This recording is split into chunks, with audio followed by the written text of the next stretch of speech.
There it is. Woo! We are live. Hey guys, what is up? Welcome to the latest edition of the movie discussion pocket dimension where time does not exist and the only thing that matters is film. That's Jay over there. I'm Cole over here. And thanks. And tonight we are coming to you with Yojimbo, 1961. This is the second film by famous Japanese director Akira Kurosawa that we're going to do another show. A few years ago when we did our Masters of Film episode, for his episode, we deliberately picked one that was a little less famous than this one because that's kind of what we were going for at the time. We went with Throne of Blood, a film from a few years before this, but it had samurais in it, just like a lot of his most famous stuff, like this film, Yojimbo.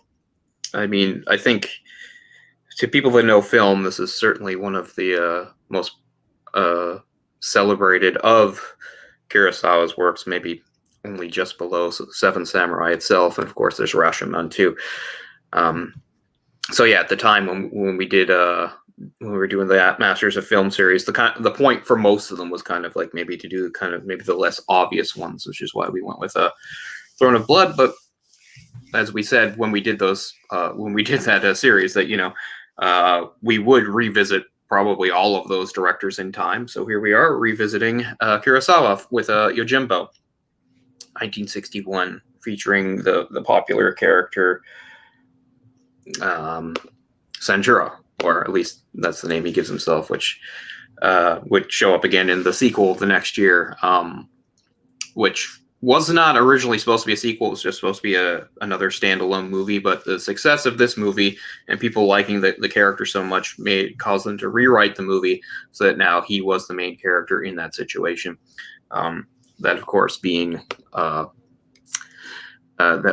leading man, Toshihiro Mifune, who had a long and successful association with Kurosawa. He was the lead in many of his movies, including the aforementioned Throne of Blood that we've covered on here. Yeah, but this is maybe his most famous character. I mean, it's the only character he played twice, so you can put it that way. But of course, I mean, he was also, I think, in Seven Samurai with a fairly celebrated character in that as well. Mm-hmm. Yeah, it's pretty much what he's known for, right? Is playing the samurai in Kurosawa movies. Yeah. Could be worse. Oh, yeah. They did a lot of films together. I mean, what gets kind of lost is that he's not the only actor that Kurosawa, would use multiple times in the movies. But he is, the most prominent, obviously. But there's actually several actors, even in this film, that had been used in other movies, although I can't remember which ones. I'll have to look into it. I know I'd come across that earlier. But anyway, so Kurosawa's, I always think this is kind of like the middle of one of the best runs in the history of a filmmaker. Rashomon, which came out in I think 1951, was what it really established him. And I mean, he follows that up with Seven Samurai. And after that, I think Ikiru. So it's just kind of crazy to see those three in a row. And then just a few years later, yeah, Ikiru was in 1952. Oh, so sorry, I had Ikiru. Yeah, so Ikiru predates Seven Samurai. So you'd have from 1951, 1952, and 1954 respectively. Yeah, you've got Rashomon, Ikiru, and Seven Samurai, which is just insane when you think of quality of movies and movies that are influential. Mm-hmm.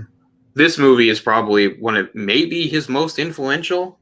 You could say it's his most influential as far as the direct effect it had on other films. We brought this up a couple times back when we were doing the whole thing with The Driver, which we did recently, talking about how that tied into, how Drive would come after that, and then it all came back to the French movie Le Samurai. I mean, you got a similar thing going here with, in this case, Yojimbo as sort of the original film. Then a few years later, you had the loose loose, Western style remake, A Fistful of Dollars, Sergio Leone, Clint Eastwood, part of the Dollars trilogy. And then, although it's not nearly as good as those movies, but it does count as the Walter Hill movie, Last Man Standing in the 90s with Bruce Willis, sort of a prohibition thing, all with that sort of setup and all setting.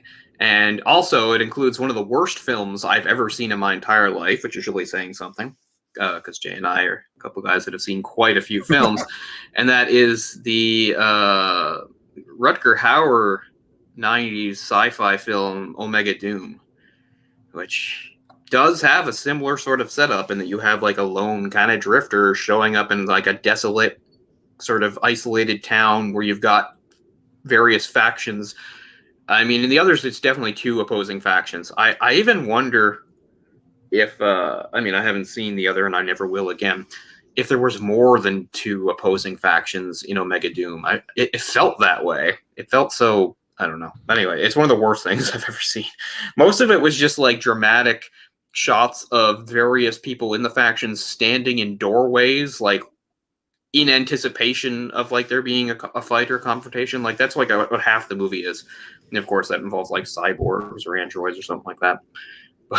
But yeah, so as far as influence goes, Yojimbo is right up there. And of course, just like anything else, even it comes from earlier ideas. Kurosawa himself said he was inspired by the American noir film The Glass Key, which is based on the Dashiell Hammett novel of the same name from a decade before.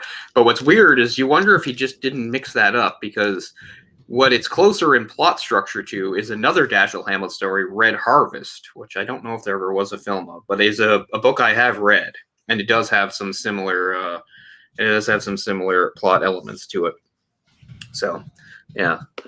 So that's ranging quite. So you've got like this sort of, like this story. I don't want to say motif, but this just sort of setup and some of these elements, and it's been around in different forms for like decades and decades in various forms. But Yojimbo might be at its highest quality. I don't know. I mean, a lot of people like A Fistful of Dollars in those films. I like them too. Speaking of someone who's not really a fan of Westerns, I mean, objectively, I see what is good about like the Dollars trilogy and Sergio Leone's films. They are really good. What's funny is, even though I would consider it a fairly loose remake, given that it was, changing it from late Edo period Japan to the American Southwest in the Wild West days or whatever, around the Civil War era, you would think that's loose enough. But apparently they were supposed to like secure the rights to this movie, and they didn't. And Toho, the studio, actually like sue them over it. It eventually got like settled out of court or something like that. But I didn't know that for a long time. But we've talked also before about like what great parallels, Westerns and samurai films make to each other, because even though they're geographically so different, and usually they're pretty different as far as time frame goes, although not always. Like this film itself is set towards the very end of the Edo period. It's supposed to be about circa 1860, so that would fit in really well with the Dollars era trilogy, which is supposed to be around the time of the Civil War. Yeah, it's surprising how well those themes work well in both of those scenarios. Yeah, as you said, as different as they are, you can see the similarities, and it's you've got like these sort of like vast desolate areas with a lot of wilderness, so that it leads to having small towns or villages that are fairly isolated. They're cut off from the central government, so there's not a lot of official law going on, and so it gives freedom to lawlessness, so usually in the form of bandits and stuff like that. And then you have the forces that are opposing that, but so you see how that lines up so well. And you see like a bunch of bandits going to rob a village in a Western. It works the same way as a bunch of Yeah, which of course is the plot of Seven Samurai, which of course would itself become another famous loose remake, which is the Magnificent Seven. Both the ideas were about impending raids on villages by bandits, and how the villagers were bolstered by men they hired to protect them. In the Japanese one, obviously this would be samurai, and in the case of the Magnificent Seven, gunfighters. So yeah, it all lines up pretty well. It's pretty obvious. So this probably would have been like late 1800s, right? Late in the 19th century. Yeah, it's supposed to be about 1860. Okay, only because of firearms were there in some capacity. Right. Yeah. It never actually states it in the movie, but it's supposed to be about 1860. So the samurai does not have much left. There's maybe 20 some years to go before samurais are over. Because I think it was like the 1880s where that was the end of it. So yeah, this makes it a bit later than a lot of his other samurai movies, which are usually set maybe 100 or 200 years earlier. Mm-hmm. It's still the Edo period, but probably earlier. Although not everything. I mean, some of it's really earlier, like the one we did, Throne of Blood. Throne of Blood is actually like, I think, practically a medieval setting. Yeah. That could be Sagoku era. I know the eras, but I get them mixed up, so I'll have to look into that. But anyway, that one would have been a couple, like 300 or 400 years earlier than this movie. I didn't realize Last Man Standing was another remake of this. Yeah. Again, it's pretty loose. It's just sort of the same. It's just the same idea. In that one, it's in the Southwest, but it's in the early 20th century, so it's a little past, cowboy type stuff, Wild West, and it's sort of Prohibition era using gangsters. So it's about these gangsters that are actually big city guys that have come down to take over this town. And that's what's going on there. And then you've got Bruce Willis as the sort of man with no name character showing up to play both sides off of each other. That's one I need to watch again. I didn't like it the first time I saw it, but I'm a big Walter Hill fan. I like Bruce Willis, so I need to watch it again. I mean, those are probably what make me like it, because honestly, it's not that memorable of a movie. And it's funny because in this whole case of like a man with no name type character, which you could say you could argue even originated with Sanjuro. The idea, of course, is maybe to make them, because they're not outright heroes, they're kind of anti-heroes, and they'll often, and this actually comes across. We talked about this a lot in the other ones with the Drive movies. You have got like a hero that doesn't show a lot of personality and doesn't talk very much. But I still feel like in this film and in Fistful of Dollars, there still is quite a bit of personality. I feel like absolutely, yeah. He's got a personality for sure. Whereas if you watch, Last Man Standing, like he has like none. He's like just this blank slate of a character that, So, I mean, I want to see it again because it's been quite a few years since I've seen it. I like it, but I understand why it's overlooked, and it is in no way, quality-wise up there with this film or A Fistful of Dollars. But still, it's interesting. I guess I like as I said, I get a kick out of it's one of the last sort of like character actor type roles for Christopher Walken before he kind of went just playing weird versions of himself. He's not a main guy in that, but he's one of the gangsters. He's this guy. His name might even be Whisper, and he just talks in a whisper, and it's actually kind of cool. And he has a pretty good death scene when Bruce Willis kills him towards the end. Spoilers, but I mean that's what Bruce Willis is going to do.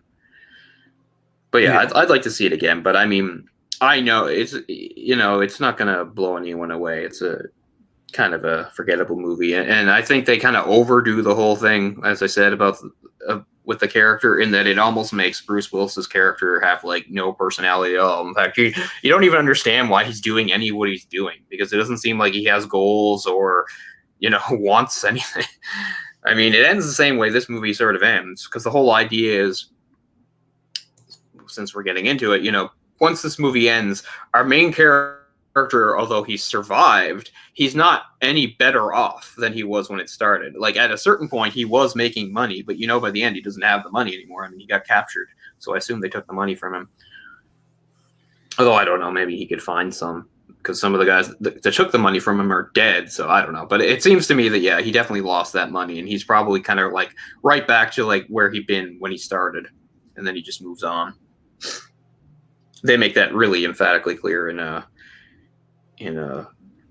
Last Man Standing. In fact, he or some other character might even outright state it. I don't know, because movies get a little less subtle as time goes on.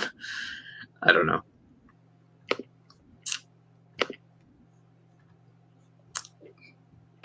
But this is not the first Akira Kurosawa film I've seen, but it could be the second or the third.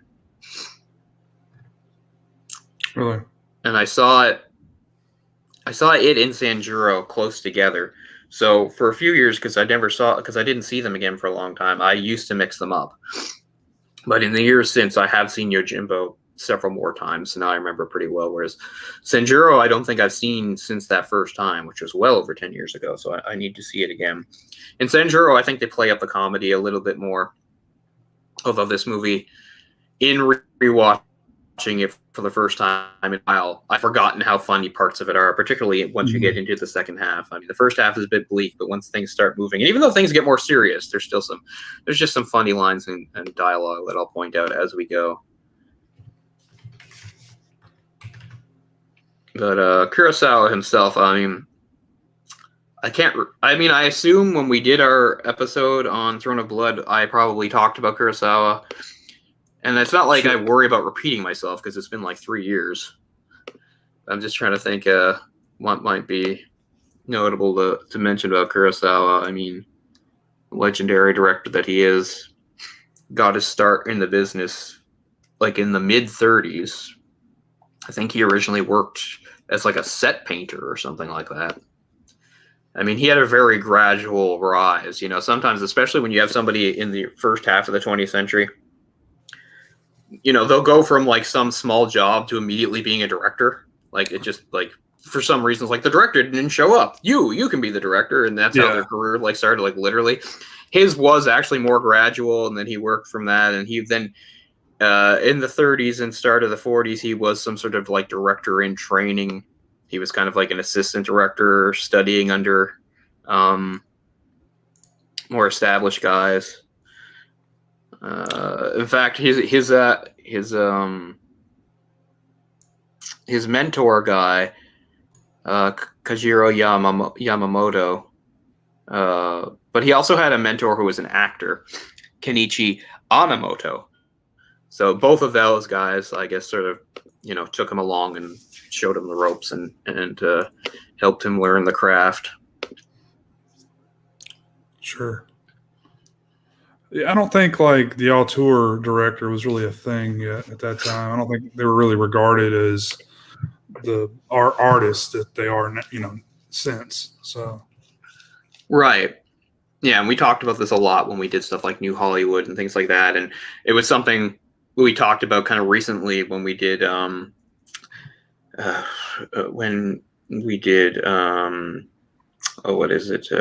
Breathless. And that Breathless was kind of really the start of that movement, right? And it was even, as we said, it was people like that director and the French New Wave guys that had made the argument, and I think actually specifically Truffaut had made that in the Cahiers du Cinema magazine that they wrote for, which was like one of the first like magazines that was all about the movies and oh man, I'm losing my words here.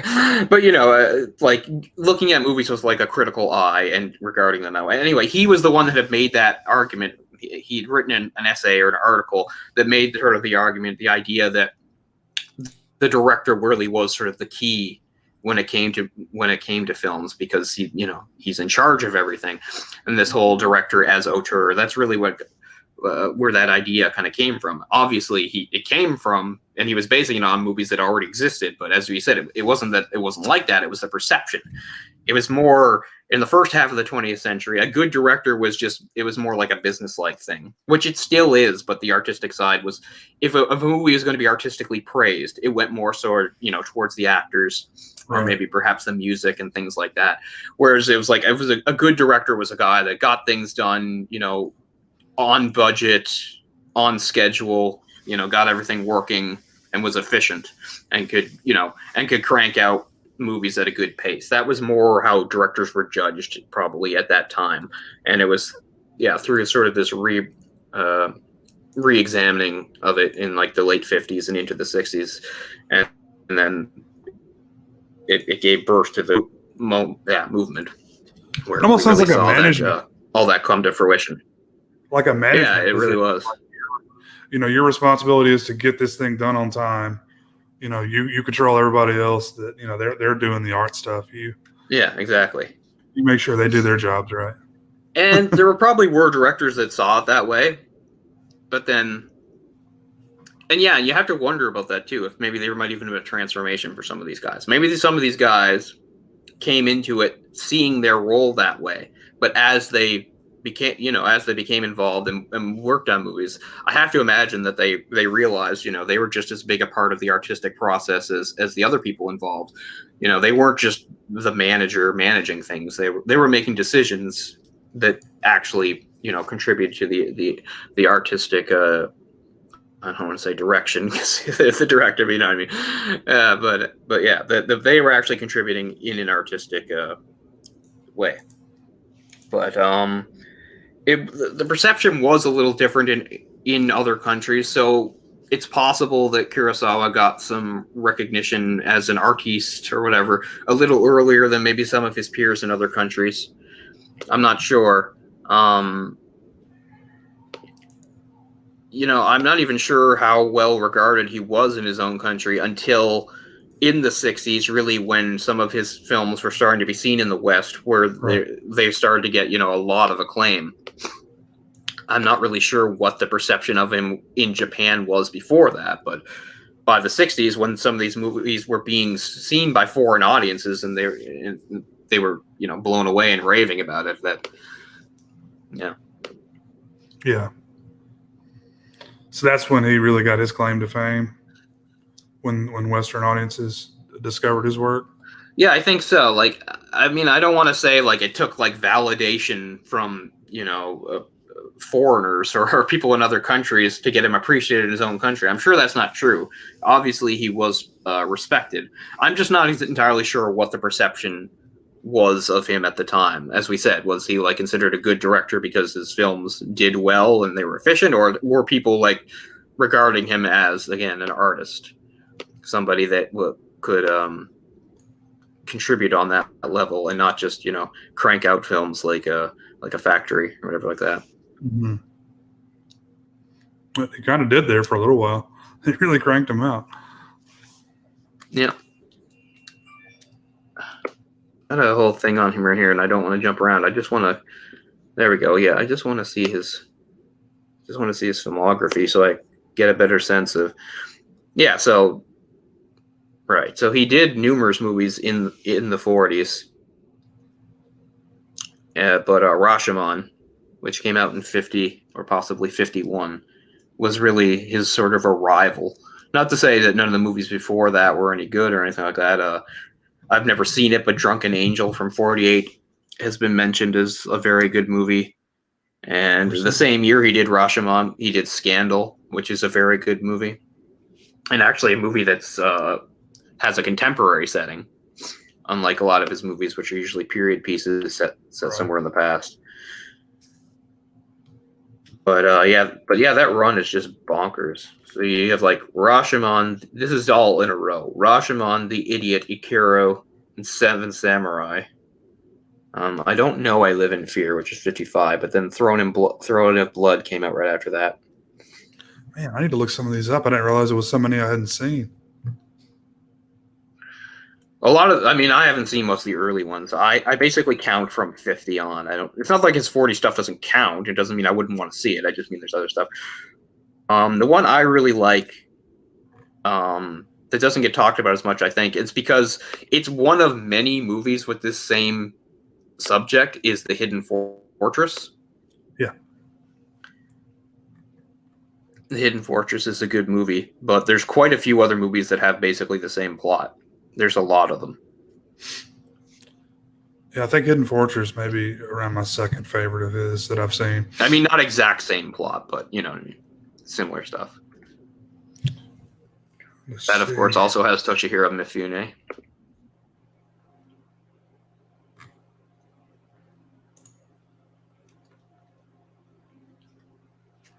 Let's see. I was trying to say there's one of my friends that actually got me into Kurosawa. He was always a big fan of, it may have been Dreams. No, that's an interesting one. Have you seen Dreams?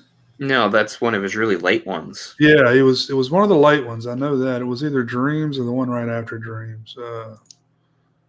Dreams or... Well, Dreams is the one that's not like a standard narrative. It's broken into like vignettes. Okay. So I haven't seen it, but I know it has that structure. And actually, George Lucas and Steven Spielberg were involved in that in some way. From what I've read about Dreams, it kind of sounds like it's his like equivalent of a movie that I never shut up about. Speaking of the foreign masters, Tarkovsky's movie The Mirror. It almost sounds like it's that kind of thing, kind of like a collage of like little bits to convey a theme or idea. I've always been interested in it, just like I've been interested in a lot of his films, but I have not seen it. But yeah, that's 1990, so yeah, pretty late. Yeah.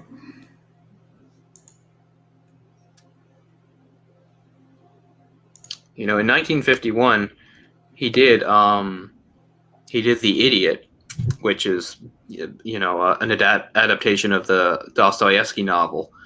But again, it's kind of like the it's kind of like the Throne of Blood thing, in that once again he like moves the setting to Japan. It's interesting though. You know, I read The Idiot a long time ago. It's a good book. So I'd be interested to see that such a different sort of adaptation of it. Toshihiro Mifune's in that too. Jeez, wow.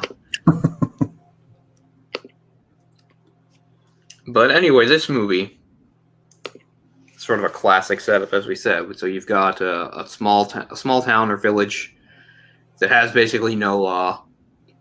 Right. It's sort of isolated, and you've got two opposing factions that are basically at open war with each other for control of the town and its industry, the silk industry. Because I guess every year or so they have like a silk fair that brings in people, which of course benefits the economy of the town. But yeah, you've got these greedy things. And when our nameless hero, who names himself Sanjuro in the movie, arrives, he gets the lay of land pretty quickly. You know, that's always useful when you have a character that's coming into a new situation, because then the exposition doesn't seem clunky, because there's a reason for it. Like when you have like characters explaining what's going on, they're explaining to us, but it's not clunky because he needs to know. He's new there, so when he shows up, you do have him talking to the tavern guy and also the guy that makes the coffins, and they both provide quite a bit of exposition to tell him like what's going on, which tells us what's going on. But it works because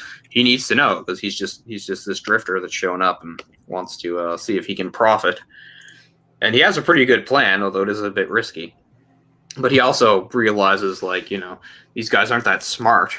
It shouldn't be that hard to manipulate them and get what I want out of them. And also, again, he's an anti-hero, not a straight hero, because he's doing this for profit, but he just mentions, like, well, if I can get them to kill each other, or if I kill some, that's all for the good, because these are all, like, shitty people that should die anyway. I can't remember, even though I just watched it again, literally, like, less than 2 hours ago. I already forget where the line is, but he has a good line where he says, like, I guess the only cure for stupidity is death, which is a great line.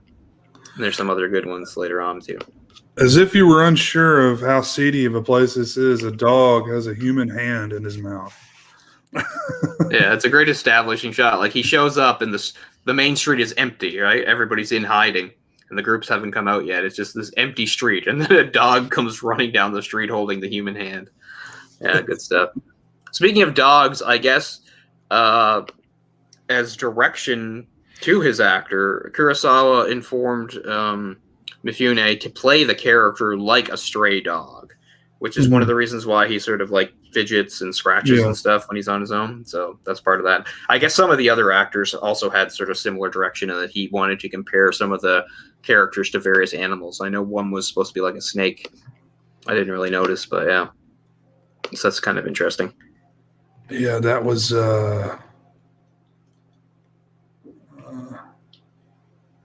not sure. So many similar names in here. Is it Orin? Was he supposed to be the snake? Oh yeah, maybe. I can't remember.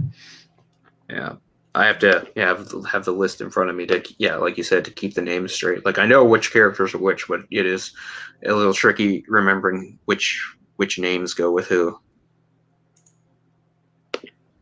Yojimbo, of course, means bodyguard in Japanese because that's his pitch. He's come here. We don't know his backstory, which is good because nowadays, if this came out, we'd have to have a prequel movie explaining, where he came from, what his background is. But we know right off he's a Ronin. That is a samurai that has given up his position. Well, he hasn't given up his position as a samurai exactly. I mean, I guess a samurai is always a samurai, but he's no longer operating in an official capacity, and he doesn't have any person or people to serve. So yeah, which was a thing that did happen. So very similar again, kind of like to the wandering gunslinger, although of course a samurai would have more prestige than that. I don't want to talk to the audience like they're dumb or anything like that, but I do get the impression sometimes when I talk to people that all they really know about samurai is that they were like warriors. Man, there's a lot more to it than that, and I'm not going to get into it, but like the main thing to take away from it is like being a samurai didn't mean you automatically were like great with swords or fighting. Plenty of samurai kind of sucked at it because they didn't, train properly or take it seriously. But the main thing being a samurai meant, even above that, was like your station. Like you had to have been of a certain birth to be a samurai. A poor person couldn't grow up and say, "I'm going to be a samurai if I work really hard." It's kind of the same thing as like the European knight. Mm-hmm. You could work your ass off and be great with a sword, but no one's going to knight you. You're not a knight. You don't hold land. You don't have a title. You're not a knight. And it's like that with samurai. And that samurais were a class, and you had to be born into it. And just kind of like knights, again, the idea was they didn't always do this because people are flawed and don't always do what they're supposed to do. But the ideal of being a samurai was that you were like the lord of whatever area you were in. And that meant that all the people, the villagers and stuff, looked up to you and deferred to you, and you were like their lord and master, but you were responsible for them, and you were there to protect them. And also, you served the shogun or the emperor, and if there was like a war going on, he could call you and get you to, come fight for him, and you might have guys under you that you could bring with him.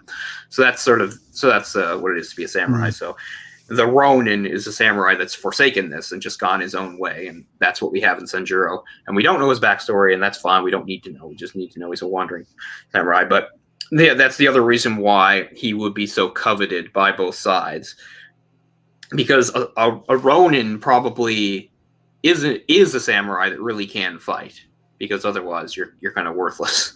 Like, why give up that life? Because there were probably samurai who weren't so great with arms and probably didn't train enough and things like that. But that was okay because, most of the time they didn't have to do it anyway. But if you're going to be a Ronin, it comes down to that whole live by the sword, die by the sword thing. You're basically a mercenary. So they know right off the bat that this guy probably is good. And he very quickly shows by killing 3 guys really fast, including lopping off an arm, which made young George Lucas's eyes light up. And he thought, I'm going to put that in my movie someday. And he did over and over again because he liked people having their arms and limbs hacked off.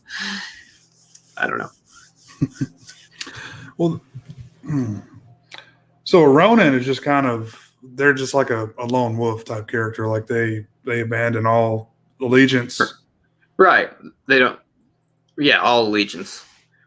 Like they still probably, some of them probably still followed Bushido as far as it affected them as an individual, but Bushido, I mean, in its entirety, also includes like your service to like the state and the people. So you're maybe not forsaking all of Bushido, but you're at least forsaking part of it because again, part of the main a samurai is supposed to serve. But it, just like anything else, and you see it even nowadays, like with like cops or stuff like that, right? Like cops are supposed to serve, but you'll often see cops that abuse their power. There were definitely samurai that did that, that just abused their position, and that's how it goes. But there were very many honorable samurai. But it's good to see depictions like this too, because it shows, I guess, the difference that is possible. I don't want to go into this, but there's so many movies about ninjas. But I mean, I want to see a movie that's about like real ninjas. I've never seen any. Like every movie I've seen with ninjas, like it's just fake stuff. It's just fake bullshit. Like samurais have been well represented in film. Yes, there's plenty of film that also is really not playing fast and loose with history, or wasn't trying and just doing a fantasy thing, and that's fine too with the samurai. But still, the gist of the samurai has been gotten across much better in pop culture than the gist of the ninja. And I really want to quickly say I have no problem with the fictional ninja that show up in a lot of pop culture. I mean, I love that stuff. I love the hand, the Frank Miller invented. I love the hand, these shadow warriors and stuff like that. But I mean, I just want so I'm not saying that stuff's not cool. That's fine. I just want the real stuff to be shown too. Because ninjas didn't wear suits that covered all of their being and their face, and it wasn't always about just being a great fight. It was being a covert operative. That's what ninjas were. They were covert operatives that could be hired out. And that there was a certain, and the other thing that also gets lost too is people in fiction like to contrast the whole thing about samurais being super honorable and ninjas not being. And that's kind of not right either, because ninja clans had lots of honor. Just because they worked as mercenaries didn't mean they didn't have honor. Right. And yeah, so a lot of the things they've been depicted as in pop culture, I don't have a problem with it. I just feel bad that there isn't like enough of the other stuff to balance it out. Like one thing they'll often show, like ninjas will just do anything to get the job done. Yeah, that is true.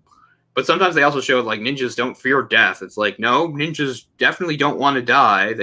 Ninjas, in fact, for instance, if you take the duty and honor thing goes, like samurai, if they're in a hopeless battle, they will go to their death because that is their duty. Ninja don't do that. I know that's making me like make the argument, well, that shows that the samurai are honorable and the ninja aren't. Well, no, I mean, it's a different thing. But but I mean, usually a ninja's job didn't always involve necessarily even assassinating anybody or fighting or anything. It was usually doing some sort of like spy work. Sometimes if you had like groups that wanted, you had like a war or battle going on, you have one group that want to breach this castle. They say, well, the castle's defenses are, too tough. We can't just throw our men away. They'll get killed. They might hire ninjas or one or more ninjas, and they'll get them to infiltrate the castle, and then they'll get in behind and open the gates. Like there's actual historical records of that happening, which is pretty cool. Yeah, that is cool. So the ninja is infiltrating the castle, but he's not doing it like the way we see it in movies. He's probably not like jumping up on the ceiling or anything like that, or throwing a bunch of ninja stars at people. He's just disguising himself really well, and and some of them get really good at disguise, and they actually got really good acting skills. They come in and they pretend to be somebody else. They might get a job somewhere in a village or a castle or something like that. They've learned the layout. They'd sneak messages out. Sometimes they use birds and stuff to do it. I mean, it is all really cool stuff. So anyway, this movie's not about that. I'm just saying it's too bad. I just think there's got to be some movies that show like ninjas as they actually were. But I don't know. I've seen some good ninja movies. There's lots of ninja movies I really enjoy. And I don't care that they're not realistic. Like, I'm not like, they suck. No, I just wish there was, to balance it out, movies that did show it. Because I have no problem with like the pop culture version of the ninja. I think it's great. It's fun. I enjoy it. I just feel like there doesn't seem to be a counterbalance to it of the more historically accurate ninja, which I think audiences would be into too. Because it's not like they weren't cool; they were. And it is true that, like, in a lot of the ninja stuff that has some of the supernatural stuff going on, that does sort of have a basis in reality. In that some ninjas were so good at what they did that people thought they had supernatural abilities. Like, people thought a ninja could turn invisible. Some people thought a ninja could, run on water and things like that. Obviously, they couldn't, but people back then believed in things like that. And some ninjas were so good at what they did that they thought, oh, they must have some sort of supernatural ability, or how else could they do this? So, I mean, just that idea is so cool. All right, I've got one. This is a realistic ninja movie. It's Ninja 3, The Domination. I've got that recorded. I haven't seen it in years, but that's the one where isn't there like a psychic girl that gets possessed or something? She gets possessed, yeah. Yeah, I've got that. I have to see it again. But yeah, those were good movies. In all seriousness, I've seen some like in the past couple of decades that were pretty good. It may have just been called Ninja. Yeah, that's with Sho Kazugi. I remember it being pretty good. I don't know how accurate it is, but we've done quite a few. Because he did Enter the Ninja, Revenge of the Ninja, then Ninja 3, The Domination. I've seen all of those. Ninja Assassin, 2009. I tried watching that. It was bad. It was bad, right? Okay. Yeah. But yeah, I think like really, it's definitely that sort of loose trilogy. I don't know how related they are to each other, but Enter the Ninja in 81, Revenge of the Ninja in 83, and Ninja 3, The Domination. I think those were really the movies that introduced the ninja concept to the West. Yeah. I mean, it was just around the same time that Frank Miller was putting ninjas in the hand in Daredevil. That would have been 80, 81. I think, as I pointed out before, technically the first introduction of ninjas to the West in a movie was You Only Live Twice, the James Bond film from 1967. And what's funny about that is that movie actually shows them a bit more realistically than they would be later on. In the mid to late 80s, I was obsessed with ninja stars.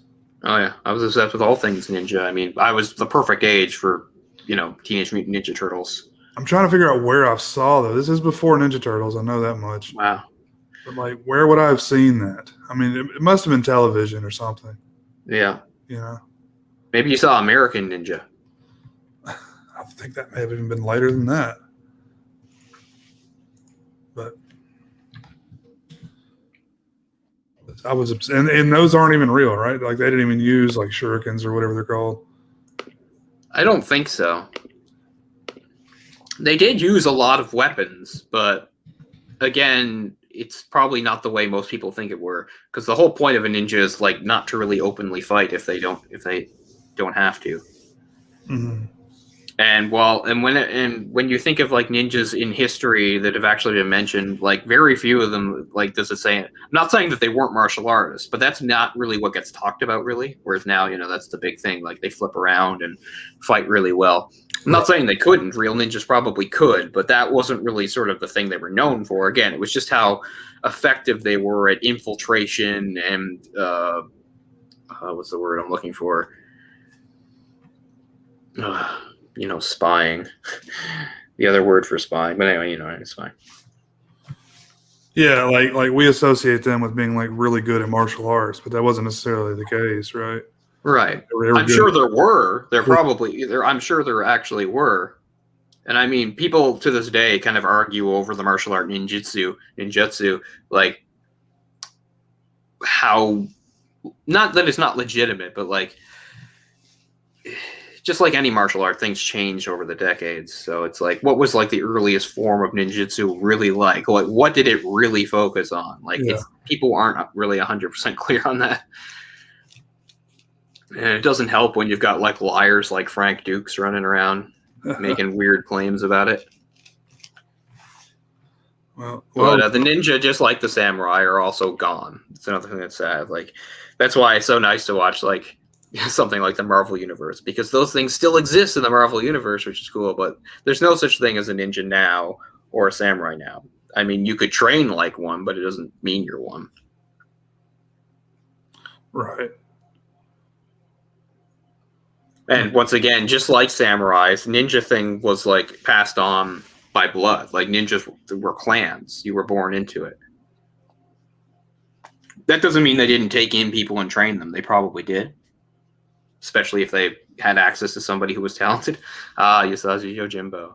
I forgot that it used Yojimbo right in the title. Yeah, one of the reasons why I like Yojimbo so much, because I was such a fan of this character. He's a really great character. Yeah, one of my favorites. And the Turtles. I don't actually own any of those comics, although I did read them when I was younger. I should. But getting back to Samurai, of course, I do own The Lone Wolf and Cub. I own several volumes of that, which is about a Ronin, a wandering samurai who works as a mercenary. Which obviously drew a lot of inspiration from a movie like this. Mm-hmm. But getting back again to realism, I really do like the movie for this realism, because sometimes when we picture, especially like sword fighting in movies, I mean, it's fun when you have like two skilled people going against each other and they fight for a while. But in real life, that almost never happened. Mm-hmm. You know, within like a few seconds, the guy who's better, it's determined very quickly. It's only a few strokes. And that's what it was like in this, like, which made a lot of sense, because again, one of the reasons, like I said, like, he was a legit samurai, one that obviously did have the martial skills, and these guys were just a bunch of rabble. Yeah, you know, and they didn't have his training, and although they had swords and stuff, they didn't have anything as good as a katana. So when he finally does go after some of them, he very quickly cuts down several in just a few seconds. And that's not actually, and sometimes that seems like, well, that you think the opposite, like that's not realistic, like the guy could do that. But actually, that's pretty much how it went down. Sword fights weren't long, drawn out processes. Even when you had two guys that were both skilled, whoever was the most skilled or maybe the most lucky, it would happen with probably within a few seconds. A few passes and somebody's mortally wounded or dead. Because, I mean, these are deadly instruments. You know? The loser is the one holding their entrails. Right. There's no room for error. So, yeah. So it's actually, the sword play in this movie, while it might seem very fast, actually is quite realistic in the way he dispatches the enemies. So his name, of course, the name he gives himself is a translation of like mulberry bush. Sanjuro is mulberry bush? It's like mulberry bush or field, because he's looking at a field, and he gives his name as Kawabatake Sanjuro, which translates to like 30 years old. And then he makes the joke, he says, although I am actually almost 40. So he's just sort of randomly putting stuff together while staring out at the field. Just giving himself, it's obviously not his name, but just giving himself a name. But the title here is Yojimbo, because he's saying, I will be your bodyguard, which is very attractive to both factions. And besides the factions, you've also got some stuff like there was a mayor, and he's on one side, but he's kind of like been ousted by some other guy who just says he's mayor now, although he's not. And you kind of forget about them for a while, but then they show up again at the very end. It's kind of funny. Yeah, the actual mayor is the silk guy, right? He's the silk dealer or whatever you call him, distributor or whatever it is. Yeah, and they have really similar names in the movie, which is confusing to me even more. Yeah, exactly. You've got Tokyumon, who is the sake brewer, and he's the guy that says I'm the mayor now, and he's on the faction with what's his name, Ushitora.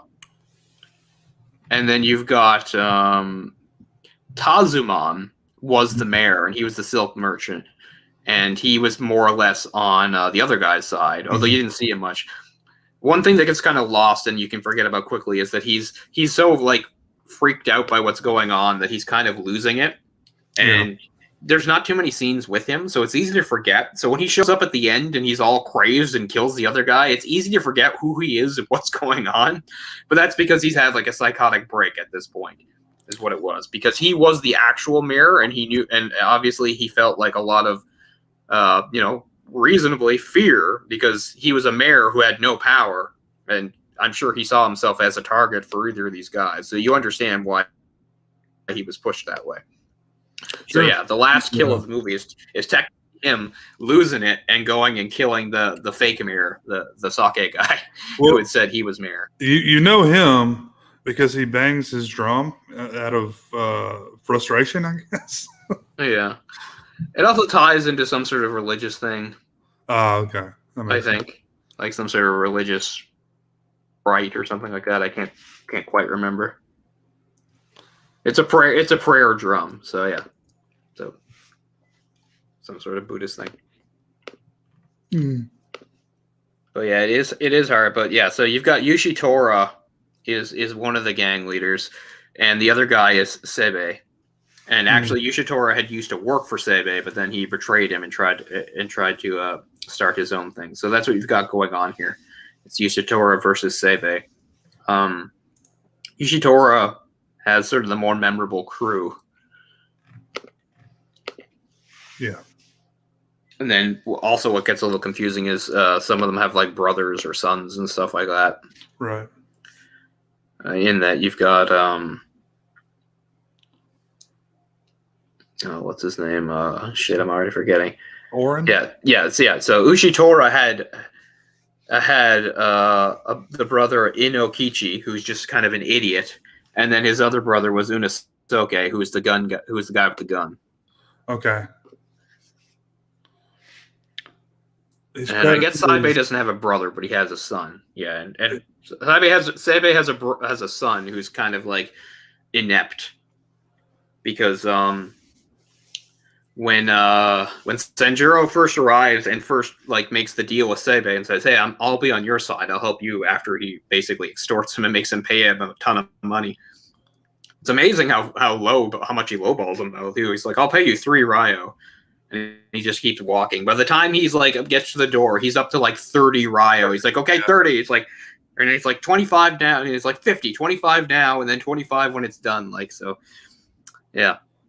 But anyway, he has a son who's, again, it seems like he's in no way going to be able to succeed his father because he just seems like he's pretty inept. But that's what they say to him when that Sanjuro overhears is him and his wife and the son talking, and the wife is like, "Well, why don't we just kill him when it's over with, and then we get our money back?" Yeah. They're like, "You son, you have to prove yourself. You're going to do this," and he's like, "I don't want." You can understand why he wouldn't want to. It's like, I don't want to kill a trained samurai. Like, are you crazy? But I mean, it's corruption everywhere, or like it's just terrible people everywhere. Like we've established this is the bad guy, but there is no good guy. Everybody's just fucking each other over. Yeah, exactly. Yeah, and I mean that's why he has that attitude when he comes into town, right? Where he's just like, I'll play these idiots against each other, and they'll kill each other, and I'll kill some of them, and the world will be better for it. And I won't feel any guilt. And it's not until about halfway through the movie that you finally see there are some innocent people caught in the middle of this, and he does show that he does care about them. Yeah. Because he does go out of his way to help some people. And probably the most interesting turn of that is when he meets the coffin maker. The coffin maker at first, he doesn't necessarily seem to be glad about what's going on, but he does point out that he has great business because people keep killing each other. But even he, like, during the course of the movie, decides to help him, like, stop it because he doesn't want the town to go on like this. Mm-hmm. So the bar guy or restaurant guy or whatever his name is, whose name is who's Gonji. Yeah. Gonji's the tavern guy. It's a little confusing because at first you think, because I remember one of the things I did remember about this movie before I saw it was like I couldn't remember the name, but I thought Gonji was the name of the coffin guy, because as it turns out, the coffin guy is never named, and I knew that one of the characters was never named, but I assumed Gonji was the coffin guy because whenever Sanjuro talked to Gonji, he called him old man. So I had that backwards for a while until I watched this movie again today. Yeah. The Cooper or coffin maker. I never knew that Cooper meant coffin maker. Okay. Yeah. Usually it means barrel maker, right? Is that right? I'm not sure. At least in like European society, Cooper means I mean, like, barrel maker. would Although you'll see their coffins are kind of barrel-like, right? They're not like the standard long lying down in coffins. They're almost kind of like a barrel because towards the end they smuggle them out of town in one.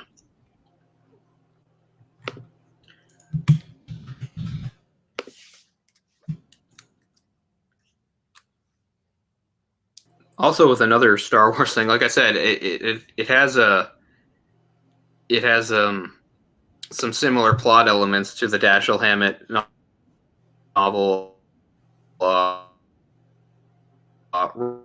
Red Harvest, and Wars was first being written. The title that George Lucas gave it was Blue Harvest, which didn't have anything to do with anything except that he just wanted to do sort of like a fun homage to Red Harvest. Mm.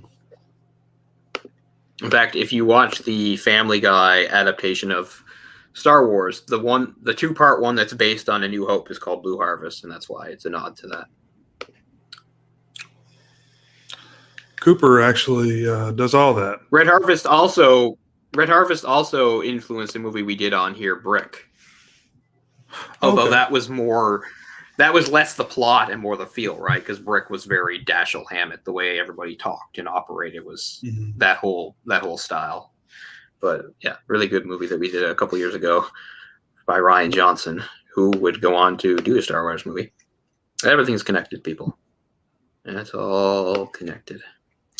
But Red Harvest is a really good book. A lot, even though what's significant about Red Harvest is at its core, it's just a detective fiction type novel, right? It's the very definition of like pulp. But if you look up a lot of like lists of like best books of the 20th century, it is consistently on there. So it's like right up there with a lot of books that are considered literary classics of the century. So yeah, Red Harvest is a big deal. You know, Dashiell Hammett wrote a lot of books, and it's the only one I've read to date, but I like to read others. But yeah, Dashiell Hammett was like one of the best pulp writers of like the 30s and going into the 40s. But I'd like to see the movie of The Glass Key, which came out in 1942, which is considered a very good film noir.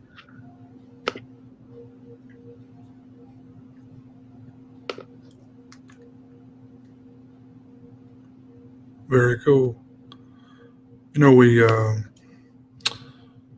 I think the set design is something that really goes unnoticed here, but it's really so impressive when you have contemporary movies that go back and do all right. that. They had to like create this village. Yeah, it's so impressive. That it's just a certain look that Kurosawa films have from around that period of time. It's just so clean and pristine looking. I don't know. I really can't describe it, but it's just you automatically know. It's just not just. Because I've talked about this before. How like there were a lot of movies, particularly historical epics, when they were in vogue in the 50s and 60s. Western ones. How they had a very artificial feel to them. Everything looked kind of like a set. The costumes all looked like costumes. I feel like Akira Kurosawa's films look so much more authentic by comparison. Even though this probably was a set, most of it, it doesn't feel like a set. Right. Like, I like a lot of that stuff. A lot of the, Zatoichi films that are obviously lower budget than this, that, there's parts that, you kind of have to use your imagination to make it, more realistic than it actually is. But, This really nails it. All of his films do. I mean, they're damn near perfection, honestly. Which is, a big statement when you're talking about stuff like this. But, I've been watching that. I was telling you the show Them on Amazon Prime. Yeah, I watched 2 episodes. I watched a few of them. Seeing the set design on that, really, I've started to pay attention to set design a little bit more. And it's just the attention to detail is really impressive with stuff like that. Whoever is doing that, like, they're a very talented person. That's set in 1950s Compton. Yeah. I watched the first 4 episodes. I don't know if I'll finish it. It's okay. It hasn't really grabbed me, but Has it only been 4 out so far? 4 episodes dropped? no, there's more. There's more? Okay. I think the full season is there actually.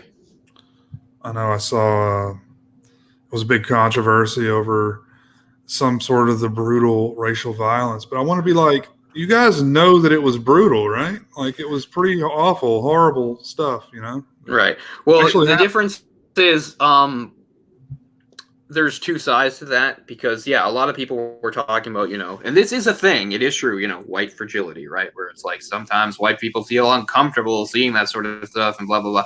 But actually I think it's the other side of it. There's a certain audience, a certain black audience that has just sort of become tired of these depictions because they feel like it's not that it's just sort of exhausting. I remember somebody saying something like, and I see both sides of it, because like as we say, we shouldn't, this stuff happened. It should be shown if you're going to do a movie or something like that. But sometimes people wonder like where the line is, where you're kind of sensationalizing it in a way. Somebody had said something like, we're constantly having our trauma fed back to us, and I get that because it's true. Like, but I don't know, because I mean, there's plenty of black actors involved in this, and they obviously felt like it, wasn't exploitative and that it was worth doing. So I'm not saying that's always gonna be the best defense, but I mean, because I'm not black, I can't speak from that perspective. All I can say is that plenty of black people were involved in this, obviously including the actors.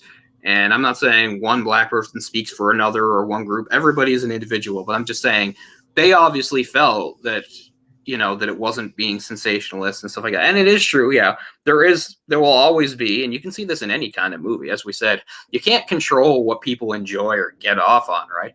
I get it. There could be some hateful racist bastards that watch this show and enjoy that, but I mean, you fuck can't cares? factor that into the fucking mix. I mean, there's always going to be some sicko out there, but yeah. I mean, it's like the Holocaust. You want to show depictions of the Holocaust. I mean, you're going to sugarcoat it, Yeah, exactly. Because I get it. I'm sure there are like skinhead asshole Nazi bastards that watch Holocaust movies and high five and be like, "This was the shit," like or although officially we say it didn't happen, but behind closed doors, it was pretty awesome. But I do understand that because I've seen that argument before. I think it was even like when 12 Years a Slave came out. It was like it's a very, and I really love that movie, by the way, because that's full of a lot of like cruelty and that stuff too. And as we said, like it did happen. It is, you should show it and things like that. But I also understood the argument from certain, obviously not all, but certain black people, certain African Americans saying like, okay, but it is getting a little exhausting. Like there are other roles for African Americans that aren't just like, being, slaves that are being horribly treated. It's like, well, of course there are, but still, it's like, what are the big dramatic roles though? And that's kind of true, right? In them though, I mean, obviously the white racists are the bad guy. I mean, that's pretty obvious that they're terrible people doing terrible things. And I don't know. I think it's an interesting time period, man. I haven't seen a lot of stuff from that period of time, Right. Yeah, because they even have that little blurb at the beginning that talks about like the Great Migration, right? Like I don't know how aware even a lot of Americans are today about that. Right. That was a thing since about the end of World War I coming up into like the start of the 60s, where you had the black population, which of course, because it had begun as slaves, which have been centralized in the southern states, finally began to expand, outward into other parts of the country. I mean, obviously, we all know that happened, but I don't know if that's something that people necessarily give a lot of thought to, how much that changed the country. So, right. It is interesting. Well, I mean, so the argument is the sensationalization, right, of it. It's not even necessarily that. It's just kind of like a fatigue, I think. For certain black people, they're like, it's funny because, as we said, the way to treat history is not to sweep it under the rug and not to pretty it up, but to show it as it is. But I think there are, I think this is my opinion. This is stuff I've read that black people have written and said, or, that in their opinion, it's a little bit much, and that, maybe other stories should be being told or something.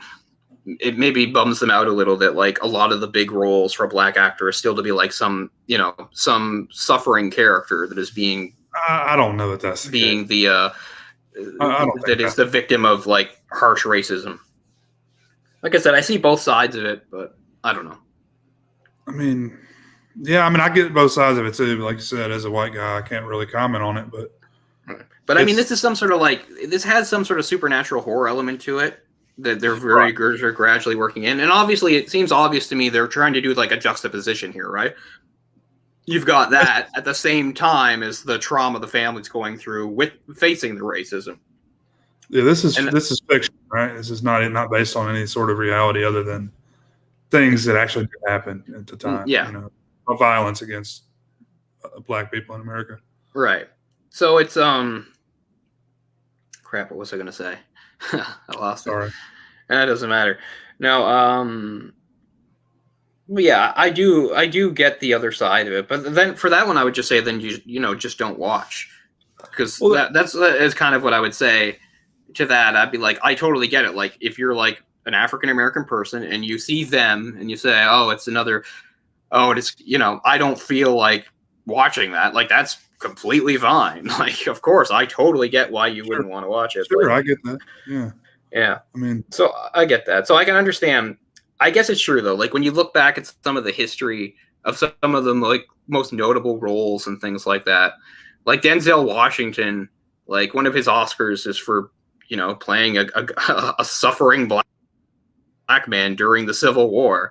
And I mean, again, that's an important story that should be told. But I kind of get that it's like, are these like the prominent things? Like, I don't know.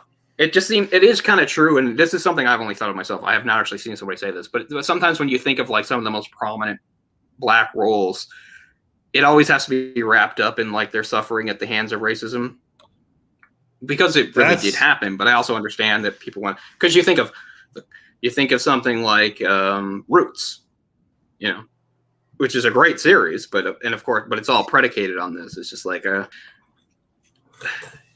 I don't know, because at the other end, yeah, what are you going to do? Isn't it more insulting to tell a black story that's inauthentic, that has a black character that doesn't experience any sort of racial hardship at a time when they absolutely would? Then people would point the finger and say, well, that's, what are you doing? You're turning this into like a Disney thing. Like we're pretending that history didn't happen and everybody got along and these people were treated well when obviously they weren't treated well. So, yeah. As far as being critically acclaimed, Oscar nomination stuff, it's definitely always another factor involved. It's rarely just the performance. It's usually the subject matter as well. Some sort of sociopolitical statement.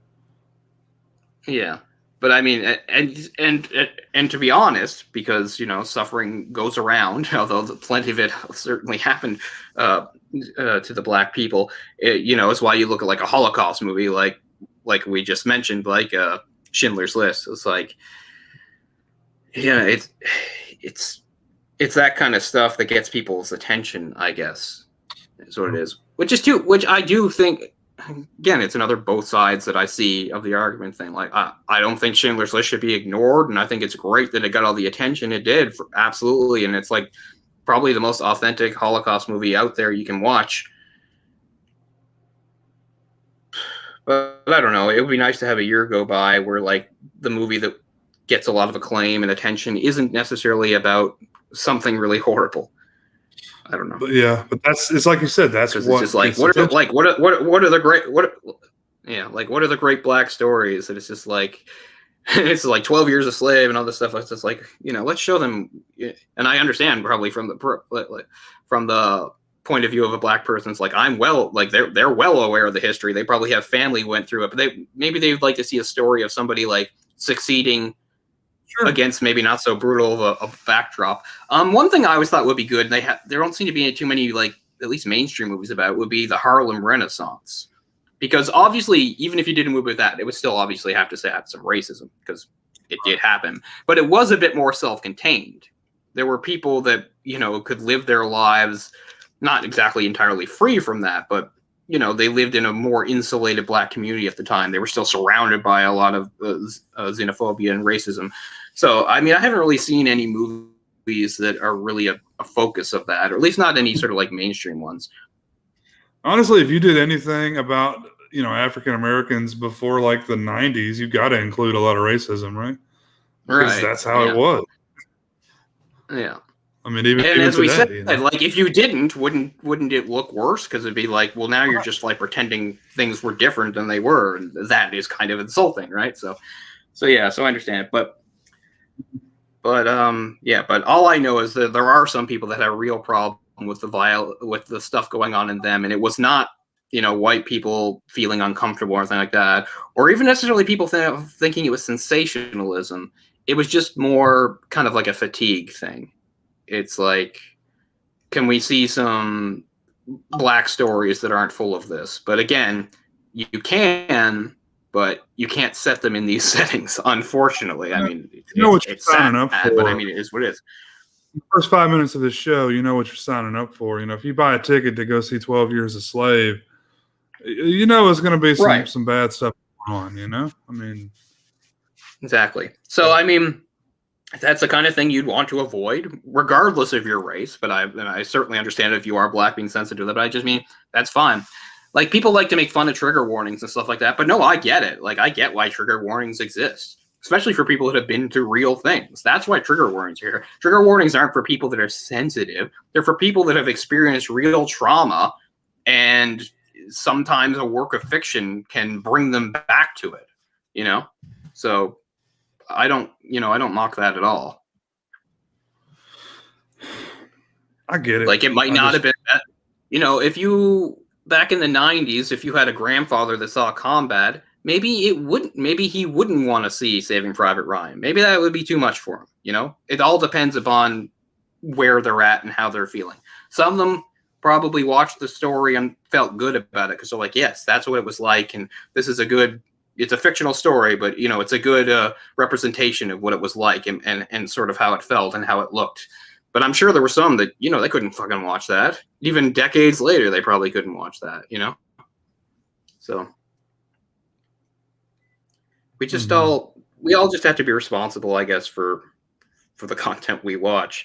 I mean, at the end of the day, you can be annoyed if a show like Them gets a lot of attention and acclaim, but still, you don't have to watch it if you don't want to. Not criticize anybody if they have some feelings. They say that it makes them uncomfortable. Or, it's not my place to tell people how they should feel. Particularly, people of another race that have had other experiences that I've never had. But yeah, but I don't know. I guess I will finish Them because I do kind of want to see where it's going. The whole thing is that it takes place over 10 days, and each day it gets, a little weirder and crazier. You're only 2 in, so nothing too weird has happened yet, but it gets there.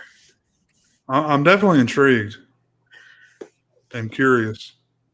But I don't want to, we'll come back to it again, but I will just say one thing I thought they did really well about this with the racism was that, of course, you have some of the really overt, hateful stuff, but they also, in a couple of the episodes, show some of the stuff that, like, black people had to deal with that was considered like, this is what white people thought was being nice, and you look at it through today's lens. It's like, if you had that interaction with a black person now, ooh, that would not go over well. And if people found out about it, but there's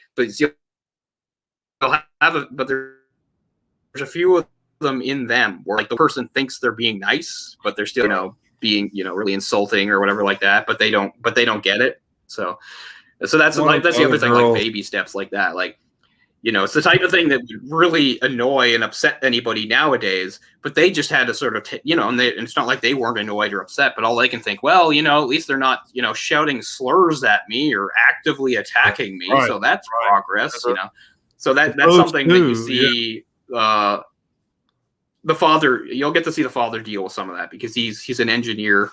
He's an engineer at this engineering firm, and obviously everybody else there is white, and nobody is like mean to him, but they treat him like kind of like a weird curiosity, and they give him compliments that aren't really compliments, but they think are that kind of stuff, right?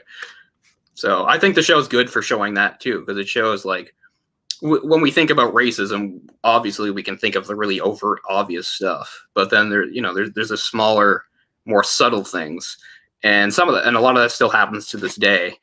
I mean, that's one thing. It's not like I often get into conversations about race with black people, so it's not like something I can just bring up. But it is something that I remember talking to a black person that I knew a few years ago, and they had brought something up. Like, I didn't just say, "Hey, let's talk about like any racism you experience," because I'm genuinely curious about what horrible things you've had to go through. Do this to It wasn't like that. No, they never. But it led me to the question. I said, have you ever had like a moment of racism where the person thought they were being nice to you, and they're like, "Oh yeah," So. Well, it's like when the girl goes to the office and there's another white girl in there, and she says, "You have a pretty face for a colored girl," and Yeah. it's like a backhanded comment, Yeah. It's like I said, terrible. like that at the time, it's like, well, I mean, I guess that's better than anything else anybody is saying to me. Right. But, she was the nicest person so far to her that I've seen in the show. Yeah. There's something to that too, and I don't know where it's going, but even that is tied into the weirdness. Yeah, which is cool. I like that. I like paranormal or whatever is going on. Yeah. But his boss at the engineering firm, have you seen him somewhere before? Which one? The guy, like his supervisor guy, or the big boss? It may just be the supervisor guy, the bald guy with glasses. Yeah, probably. I'm really bad with TV people. Final Destination 5. Oh God, I don't remember that. I've seen that once, but I don't remember it. It's actually one of my favorites of the series. He's the guy who's on the acupuncture table, and he gets acupuncture, and then he falls, and all the needles get shoved in him, and then he burns alive. Okay. So I did see 5. I did not see 4. It's on fire, and then the Buddha that he made fun of before smashes his head in. Okay. I mean, spoiler alert. I liked 1. I thought 2 was excellent, and I thought 3 was god awful. So I never watched 4, and I didn't see 5 until like way, way, way after the fact. And I thought it was fine. 3 is the roller coaster, right? Yeah, 3 sucks. There's nothing good about 3. I don't know. I'm a kind of a fan of that franchise. Going back, I like the first 2 a lot. Mm-hmm. I think the second one's a really, really good movie. That whole highway sequence is still holds up so well. That's a great sequence. But do you ever see a log truck and not think? That's all I can think is those damn log trucks. Gonna hear a John Denver song, and I'm out of here. Yeah. Anyway, we can return to that, but I probably will finish them because I am a little curious about where it's going. Like, I'm not super involved, and this is a time where I've actually had a lot of stuff to watch, which is not usually me. But I was, watching the Falcon and Winter Soldier show, which I enjoy very much. But there's only 1 episode to go on that. There's only 1 left, and I guess that will be this Friday. And I was watching, just because it's there, the Mighty Ducks show. It's not good or anything. I just feel like there's not that much about hockey on, so I got to watch it. Plus, there is some nostalgic feelings for that. None of the former Ducks have appeared yet, but I'm hoping somebody does. I think some do. Jacobs is the first 3 are solid. I really did not like 3. I really did not like 3. That one has Mary Elizabeth Winstead in it. Which one does? There's some good kills in that one, but yeah, it's. I'm trying to remember 3 or 4 is my least favorite. 3 has like the tanning bed thing, which was really bad. Yeah. I think. Yeah. And I just hated all the characters. Like, I was glad to see them all die. It's been a long time since I've seen any of those movies, so I'm not working on like the clearest, sharpest memories. But I do know I did not like 3 at all, and then I never watched 4, and I only watched 5 out of like morbid curiosity. I thought it was okay, I guess, but it was 1 and 2 I really liked. Yeah, we watched those, and then we watched those multiple times, but we're going to the Saw series now. We've been through 5. Yeah, I did that last year. I think it was last year. I watched the Saw. Yeah, I watched all the Saws. 4 was shit, and 5 wasn't a whole lot better than 4. 4 is the one I like. I don't know why. I feel like 5 undoes everything I liked about 4. It does. Like, I hate that guy. The guy who's like the cop or whatever. Yeah. Who, you find out is actually like involved. I feel like he ruins everything in 5. I can't stand him. He's like the most hateful character in the series for me. Because I kind of liked the FBI agent, and I really hated that he like trapped the FBI agent. Like, I hated that. And not saying 4 is good. I don't like the series at all. But 4 I always thought was kind of okay, and 1 I guess is kind of okay. I guess I realized like I don't think I'd seen anything past 2, but then I saw Jigsaw, which I thought was okay. So I went, we're going back. Which is like what a stealth prequel, right? I don't know that till the end, but yeah, I guess it's out there now. But it like I thought 3 was really good. 3 had some great gore effects in it. I thought 3, I don't know. 2's the one I hate. Didn't like 3 much more. I felt like, and it's funny how I feel about 4 is because I feel like 5 kind of ruins 4, and I feel like 4 kind of redeems 3. The whole idea that 4 happens at the same time as 3. Might as well do all our spoilers for Saw. You've had years, people.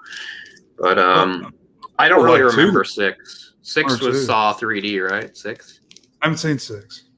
Yeah, that's Saw 3D, I believe. And then is 7 Jigsaw, technically? Or is there an 8 in there? I'm going to have to check. I can't remember. There's so damn many of those things. Like, I just gave up. After 5, I forget. Like, I remember 1 through 5 pretty well. After that, it's kind of... And I know I saw Jigsaw, but there's nothing. Like, I don't know. Winston was in 3, huh? Yeah, okay. It's been so many years since I've seen it. Like 2006 or something crazy like that. I don't know. It was just they keep finding like memory cards and tapes like in Jigsaw's body. Like, fuck. We found this in his large intestine. We found this in his asshole, I know. They take him a little too far, like his planning. It's like, we get it. He's a really good guy at planning stuff, but it's gotten a little ridiculous. Yeah. Wait, is there like a reboot of that coming up?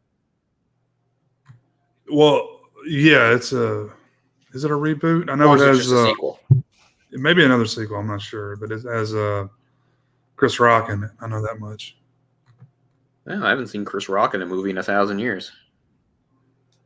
Yeah.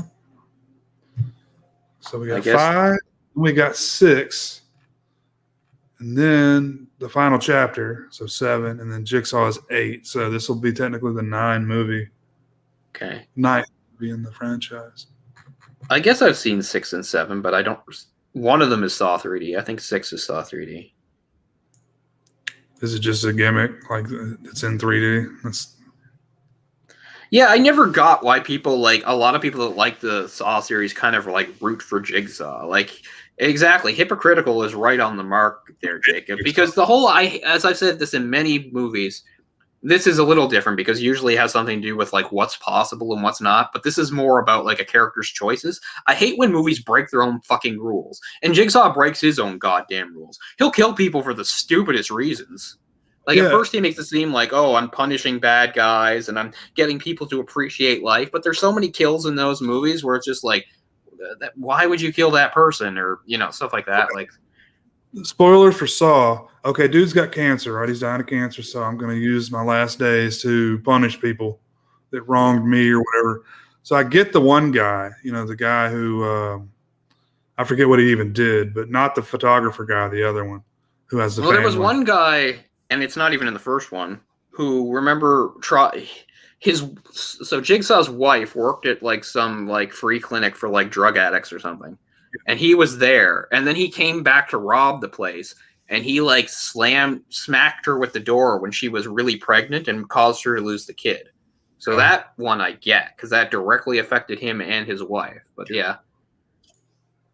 But the first film, like the photographer guy, like other than just being a photographer that, does that, what do you call that? Like a detective, private detective or whatever. Yeah. What else is he doing wrong? Like, why is he in there? Yeah, I can't remember. I'll probably watch Saw 1 again sometime soon just to refresh my memory on it. But, who the fuck are you? Why are you judge, jury, and executioner all of a sudden? Like, Well, I You mean, know, he is supposed to be a bad guy. I just think it gets twisted, and a lot of people like do root for him, which always surprised me. And I get it. Like Tobin Bell is kind of well, charismatic, I suppose, with yeah, that voice. I don't know, I don't but know that yeah, character would work without Tobin Bell. Honestly, like he is that character. Like, I think. but I mean, the problem was right. Like they never thought it was going to be this series that would keep going, so they had to keep adding layers and layers to it, and that's why they started tripping up. Because at first, I guess he doesn't seem like that bad, but they're coming up with more stuff and all these plans he had, like stuff is starting to like not fit. And yeah, now he just is like crazy. yeah, I mean, you're and in. it shouldn't get lost. Of course, he's crazy. Look at this. Look at the lengths he's gone to. He's like he buys like abandoned warehouses and then like spends thousands of dollars to make crazy murder machines in them. You know? Like, oh yeah, I set that trap up before I died. I didn't show you that in the last movie, but I did it. Yeah. Don't worry, I have these tapes here where I laugh at you. Yeah, like one of the ones in either 4 or 5, he has this whole thing with one of the SWAT, like it's like a SWAT officer about like how he has to learn the lesson to not like run through doors or something. So of course at the end he doesn't learn his lesson. He wants to run in and save somebody and then he winds up trapped or something. It's like, oh, that's a great lesson. You taught him not to run through a door. You are the great moralizer of our time. Now that cop will know better. Like it's not like teaching a cop like, hey, maybe don't just like shoot everybody you see or something. It's like, no, don't run through doors without checking. Oh, okay. You know? Like you remember Arrested Development? Always leave a note. You Yeah, know, the guy stuff with like the arm. I've that with the. just been rewatching that show. That's Finally great going to shit. watch the 5th season, which I've been putting off. I won't watch the last episode though, because I don't watch the last episodes of things I like. I don't even watch the last episodes of things I didn't even really like that much, but got used to, like The Office. Like I watched every episode of The Office like 2 years ago because it was all on Netflix. I was like, I'll watch it start to finish. It never made me a fan. I don't dislike it. I get why people like it. I liked it enough to watch it. Like obviously I didn't like it. I would have been like, fuck this. I watched it all the way. And unlike a lot of fans, I actually like the late seasons because I like that they got Michael out of there. But anyway, when it got to the end, I did not watch the last episode. I was like, I don't see the end. That's the best one though. You really? I One in can't that believe you. series. Yeah. Steve You Carell really comes think? back. Yeah, I know, but isn't like Wrap it he all up. barely there? I heard Eric say like it was stupid how he came back or something. I thought it was nice. I thought it was touching. He chose to leave that fucking series. I don't care what anybody says. So him coming back is just a nod that, hey, I was in this show. I know. He left to make movies with mixed results. But anyway, I'm not going to go on all that. Let's get back to Yojimbo, since we can. But yeah, I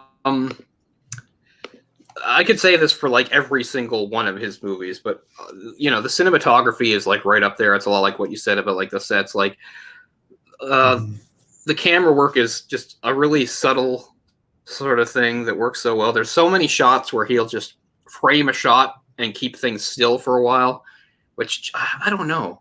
That's not hard to do, people, and it seems like it doesn't happen very much anymore. It's not like it's not like Ozu, where Ozu will just sit the camera down and we see it there for 5 minutes. Like he'll move it and he'll switch angles and stuff like that.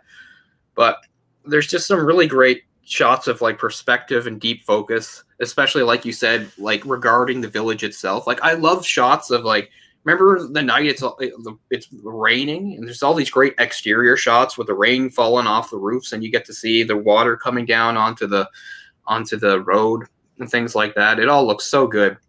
Like a lot of like those black and white movies, like this movie does not need to be colorized. It looks absolutely fantastic in black and white.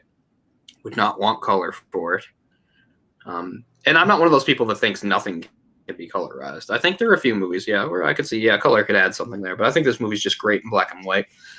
I should look up and see who the cinematographer is, because that's one thing. Like I don't, as much as I know about Kurosawa, like did he have a cinematographer that he like consistently worked with? So the cinematographer's name was Kazuo Miyagawa, and it looked like he was kind of all over the place. Yeah, no, he did not consistently work with him. In fact, this might be his only movie with him. But what's interesting is, getting back to Ozu, is he did the 1950. Wow, okay, he did some of the most amazing movies. Okay, you mentioned Zatoichi. That's basically what he did exclusively after this. He did a bunch of those Zatoichi movies.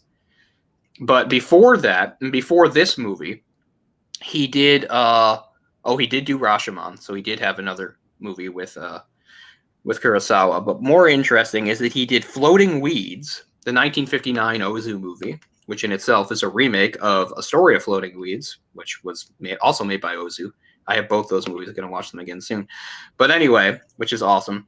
And he also did of the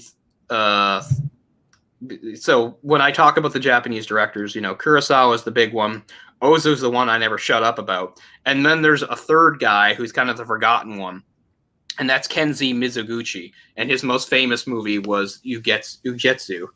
Oh, yeah. And this guy was the cinematographer on that. So that's pretty cool. So this guy, his career spans some of like the best and most known Japanese movies.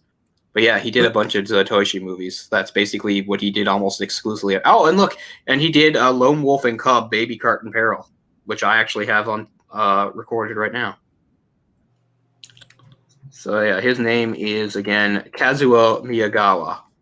Yeah, so that's a hell of a career. Isn't it interesting that he didn't use like a consistent cinematographer, yet all of his films have a kind of a similar look? I know. Yeah, this guy only did this movie and Rashomon. So yeah, that is interesting because I think he does that whole framing thing a lot. He likes to do that, and he also he doesn't do a lot of panning, I guess. I mean, I can remember a few shots with like some, like he's not a guy sweeping over thinking with a crane really. Although he's probably done a shot or two like that in his time.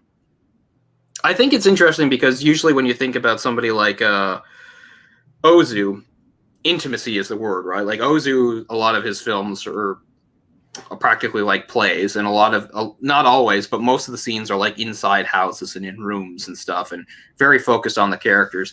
Where of course Kurosawa takes it outside. We're outside a lot. We get more epic backgrounds. But I think what's interesting about Kurosawa's cinematic direction is how he can take those environments and make them kind of intimate. Like I like how he'll move from out in that field or whatever, or out in the street, and then there's a good shot early on when he first goes into the I don't know what it is, like the restaurant place or like that, and I think the shot is like from outside at first, and we see a few of the characters through the window before we move inside. I might be mixing that up. It might be a different building, and that happens I think another time too when one of the crime bosses is talking to his wife and his son. I think they do the same thing. So I like that. And I mean, I get it. It's not rocket science. It's not like other directors don't do that. They do.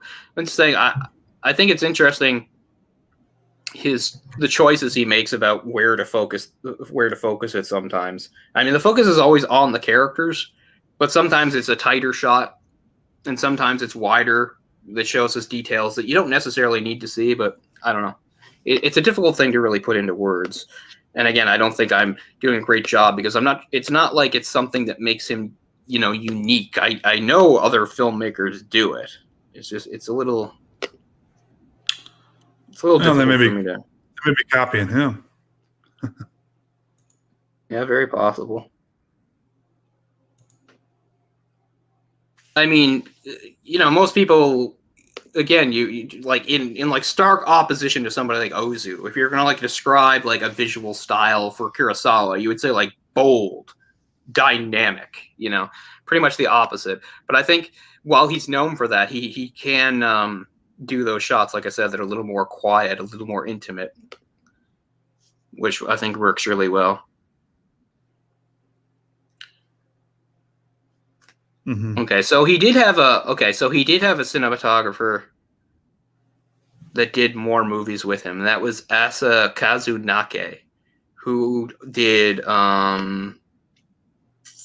Stray Dog, which was one of Kurosawa's earlier movies that wasn't well known. It was actually like a crime movie. Seven Samurai, Throne of Blood, and Redbeard and Ran. So that was, I guess, his main cinematographer.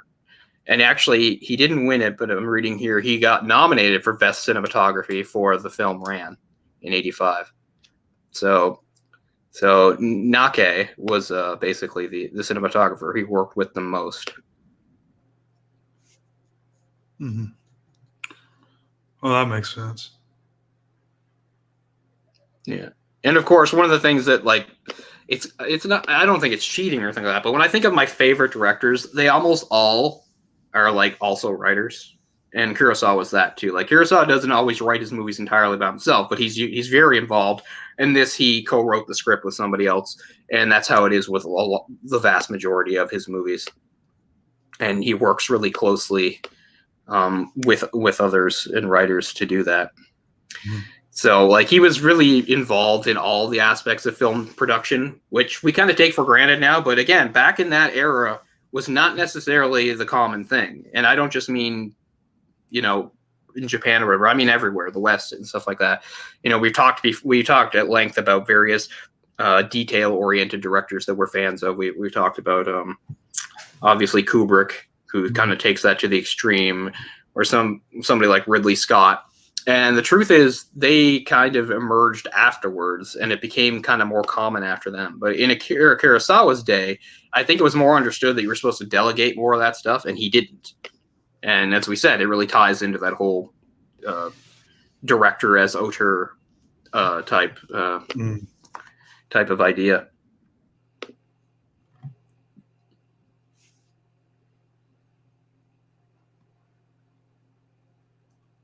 Yeah, he did do tracking shots here and there and dissolves, but not really in this movie.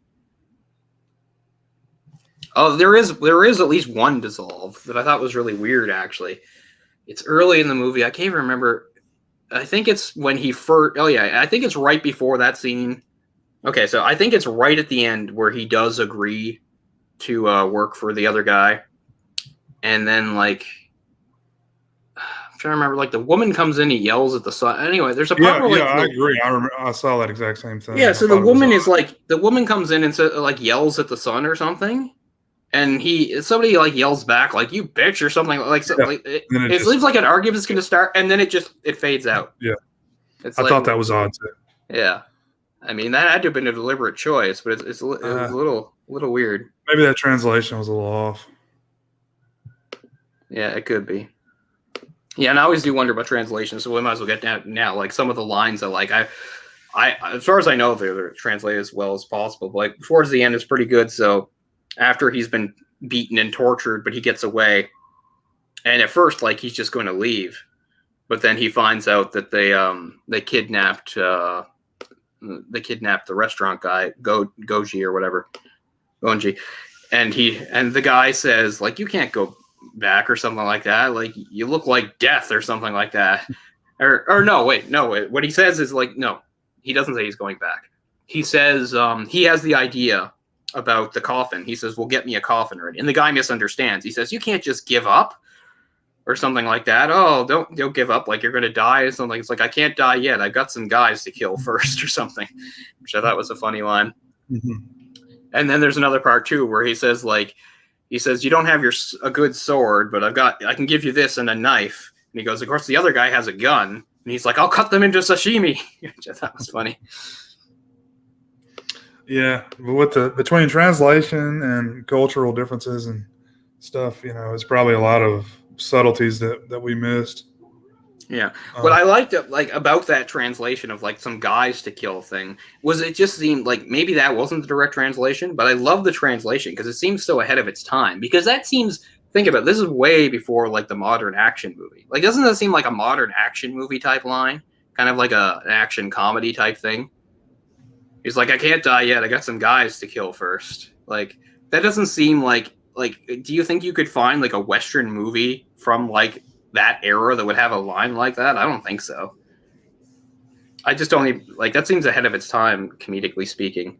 I don't know. That sounds like more something somebody would say like in Lethal Weapon or something to me. Mm-hmm. Yeah, I agree. Yeah, I like that line a lot. I actually laughed out loud when I heard it this time.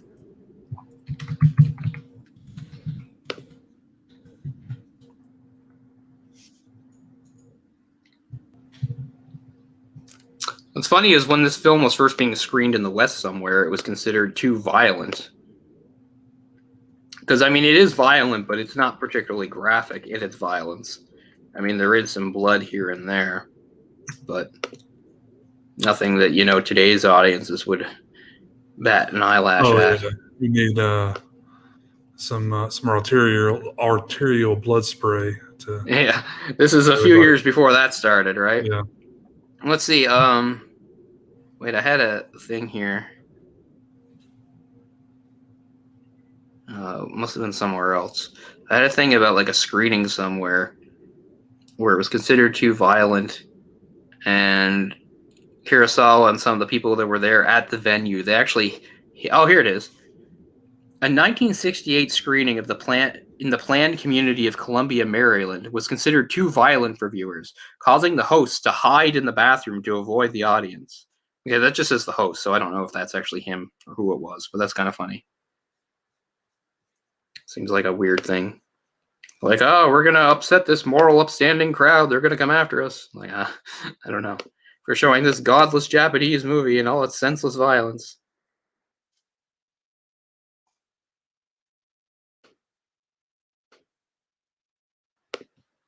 But I think Jay had to step away for a moment.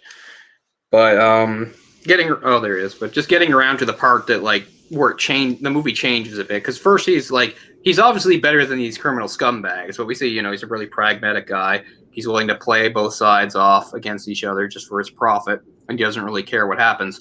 But then he does go out of his way to help someone. So there's this whole thing. It's a little convoluted, but what happens is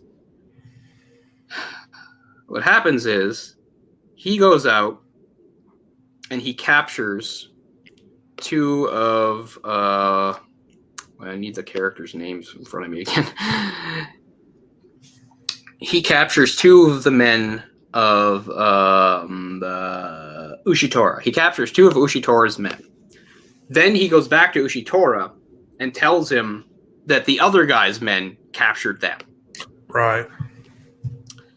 And then there's a whole thing about getting them back in a prisoner exchange. Uh-huh. So basically, after he captured them, he sells them, of course, because it's all about money at this point, right? He sells them to Seibei. But he tells Ushitora it was Seibei's men who caught them in the first place. So Ushitora then gives him money for telling him about this, because he says, information, this costs money. And then he asks for his help to kidnap Yoichiro, which is Senbei's son, so that he can use an exchange. But when they go to do the exchange, Ushihiro does the double cross by having his gun-toting brother shoot the two guys during the exchange. But Seibei knew that something like this was going to happen, and off-screen had kidnapped Ushitora's mistress. So to offset that, you know, since they've got Yoichiro, they do an exchange to get Yoichiro, that would be his son, back for Ushitora's mistress. So that's all a little convoluted. Then you find out that Ushitora's mistress actually, you know, was married to a local farmer, but Oshitora took her away because of a gambling debt, and then he didn't even really keep her. He gave her to Tokumon, the fake mayor, and you find out during that, like, Tokumon's been like raping her and, you know, stuff like that. And so that's when finally Senjiro decides that he's actually going to, you know, actually help someone, and he goes and he tricks them into telling him where she got moved to, and he kills the guys protecting her, and he reunites her with her husband and son and gives them money and tells them to flee. And that's really what costs him too, because up to this point he's been playing everything perfectly. Everything's working out for him. You know, he's making money left and right on both sides. Everything's working, but when he does this is where it screws up. Because then what's his name's men find out from somebody that they saw her leaving. Because originally he said, "Oh, Seibei must have like come, you know, had his men come and kill those 6 guys and take her." But it's like, no, we have witnesses saying that, you know, she left town, that somebody saw her leaving town. So that means Seibe couldn't have taken her, but we think we know who did it. Look at the cuts on these guys. Anyway, that's how they find out. So then, they capture him and torture him. So up to that point, he was doing great. It wasn't until he actually went out of his way to help somebody else that it all screwed up for him. So it shows, he does have some heroic tendencies because he knew it was risky. He winds up paying for it. Well, that was also when he went and told the guy, he's like, there's 6 men, they're all dead, but they weren't yet. So he goes back to tell. I'm trying to remember which one that was. I think that was not Seibe, but the other. Ushitora. Right, Ushitora. It was his brother or son or whatever that he went back and told him, and then he went in there and killed all those guys and let her loose. Yeah. And I love how he tells her, he says, "Get your husband and go." And she just sits there and she's like, idiot. And he grabs her and throws her out, because she doesn't move. Like, he's like, "Get out of here now." Yeah. And he doesn't give them up later too, because then when they're torturing him, they're asking him where they went. And he refuses to say. He says, "I'm not going to talk." And then that's finally where you get to see the big guy again, because he disappears. Because right at the beginning, you get to see the 2 gangs lining up on the street about to fight, and then the fight gets interrupted when the government official comes and everything stops. But you see that Ushitoro's gang has a really giant guy with a hammer, right? And then he disappears from the movie. But then finally he shows up again because he's one of the guys that's watching him and torturing him and beating on him, which is pretty funny. Always nice to have a bad guy with a hammer. I love that hammer too. It looks like a video game.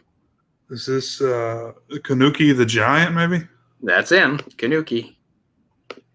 And what's funny too is Kanuki's there at the final confrontation, and he's taken out in like a couple seconds. Yeah. When he's got his sword, he just goes right through all of them. But yeah, anyway, he gets beaten on by him for a while before he's able to escape in the confusion. And then we do eventually see the gang war come to an end, where Ushitara does win because he basically gets his guys to set fire to Seibe's house. And it's so brutal. I mean, the people are coming out of the house. And what is it? I can't remember the order anymore, but it's like what? The sun comes out. And it's just like, "Oh, help me," or like that. And they just kill the son. Or no, they don't kill the son. I'm trying to remember who's dead at this point. Maybe the wife is. Maybe they. Yeah. Oh, yeah. That's right. They just hack the wife down. I think the idiot brother, Ishii, whatever his name is, the dumbass, the guy that gets tricked into helping smuggle him out of town. Remember? Anyway, I think he hacks her down. Then the son is there, and the father and Seibe comes out, and he says, "I give it all up. You can have all my territory, all my stuff. Just don't hurt my son." And then they just kill his son in front of him, and then kill him. It's like so brutal. His son is Oren, right? Yes. This is Seibe's son, right? Or no, Oren's his wife. Seibe's wife is Oren. Oh, my bad. Who the hell is his son? I don't know. He's not on screen that much, so it doesn't matter that much. I like how Ushitora's brother is credited as Ushitora's rotund brother. Yeah, that's the dumbass. Because he had 2 brothers. The other brother was one with the guy with a hot shot with the gun, right? But I like his dumb brother. Oh yeah, there was another good joke in there somewhere. I'm trying to think now what the hell it was. Oh yeah, now I remember it. It's not even a joke. I just like how it happens. So the whole thing is like, right. So it's so you've got at this point he's escaped in the confusion. He's watched the massacre from inside. He gets them to stop. He's being carried by the coffin guy and Ganji, right? They're carrying him. He tells them to stop. He watches that whole massacre thing happen. Then I guess as they're getting closer, the coffin guy runs away. He's afraid. So now it's just Ganji. He can't carry it himself. And that's when the dumb brother starts walking up to them. His name is Inokichi. He comes up to him and he says, "Look, the only thing you can do is get him to help you." He's like, "I don't know about that risk." And he's like, "No, you got to do it." And he gives him a knife. He's like, "Just in case." Anyway, he does. He gets him to he gets him to carry it to the graveyard. And as they're walking along, they're talking about ghosts and stuff like that. And then, the whole thing, of course, is that at this point they know, while they're wandering around after the fire, is they know that Senjuro has escaped, so they're looking for him.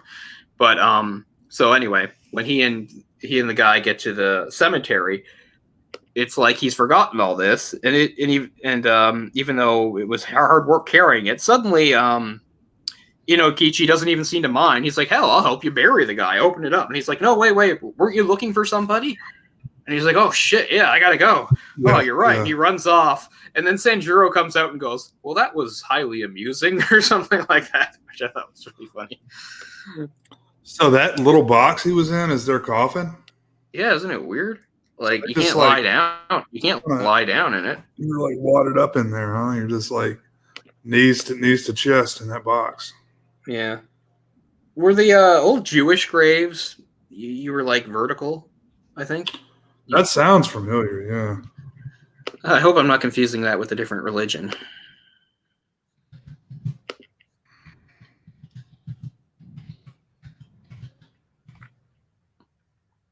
Oh, yeah, and I mean, one of the guys he meets when he first comes to town is the guy who's technically like the marshal or whatever, but he is in no way trying to enforce the law. I'm trying to remember what happens at the end there.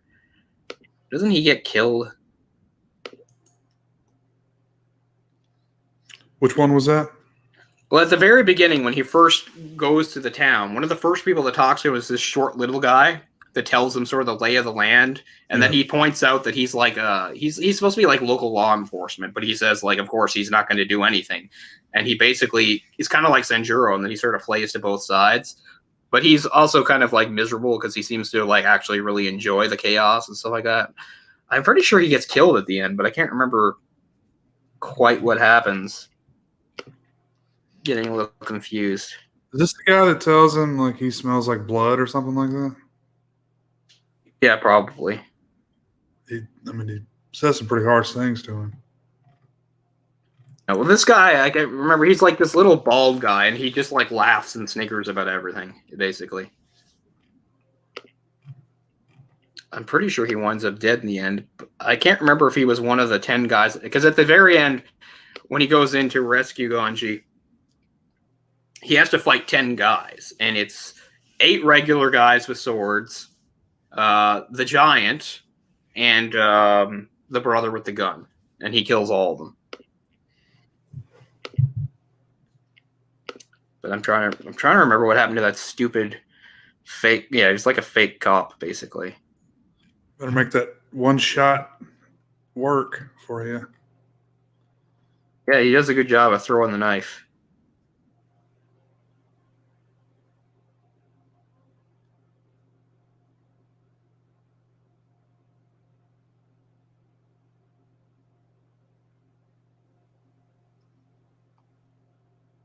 I'm trying to find what happened to it.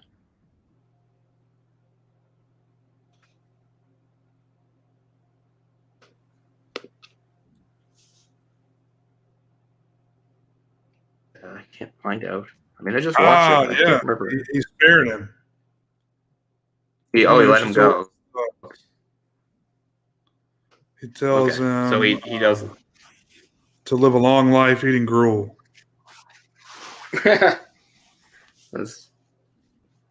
Sounds good. Because, I mean, he doesn't kill all 10. I remember now. He spares one. Because remember, you find out it's that kid from the beginning. Because the very first people he encounters, before he gets to the town, remember, it opens with him walking. He sees the town. He gets there. A man and woman come out with a boy. And the boy is yelling at them saying he doesn't want to be a farmer anymore. And he's going to go join up with the gangs because he'd rather, make money and stuff like that. So that he's one of the 10 that attacks him at the end. He recognizes him and tells him to run back home to his parents, and he does. So there's that little bookend part there with the kid. So he kills 9 of them. He lets that kid go.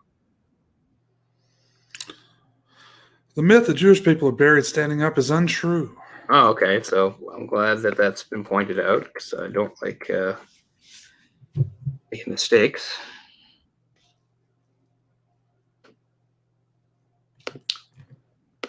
What did you think of that whole thing about giving the guy back his gun? speaks to his, skills. He knows he's much better with a, sword. True, but I mean, the only reason he doesn't manage to kill him is because he's like dying too quickly, right? Like he lies and says, "Don't worry, there aren't any bullets left in it." And and it does make sense that he can't tell because in 1860, a lot of people in Japan are not going to be able to tell if a gun's loaded or not. So there's nothing wrong with him doing that. But it's like, why would you believe him? And secondly, like, I don't know, it just seemed like an extreme stroke of luck because the guy does try to kill him, right? As soon as he gives him the gun back, he points it at him, and then he just goes, and then he collapses and he fires into the ground, proving there was a bullet. So I'm just thinking, like, was it just like supreme confidence that this guy couldn't pull the trigger, or did he actually believe him? Like, you don't really get to know. Confidence thing. Yeah, I guess so. But I mean, you can have all the confidence in the world about your sword. The fact was, he was squatting down with him. It's not like he was in a position where he could dodge or hack at it with the sword. He didn't even have his sword out. He had his sword back in the scabbard and everything. It's kind of crazy, but it just seemed like a stroke of really good luck at the end.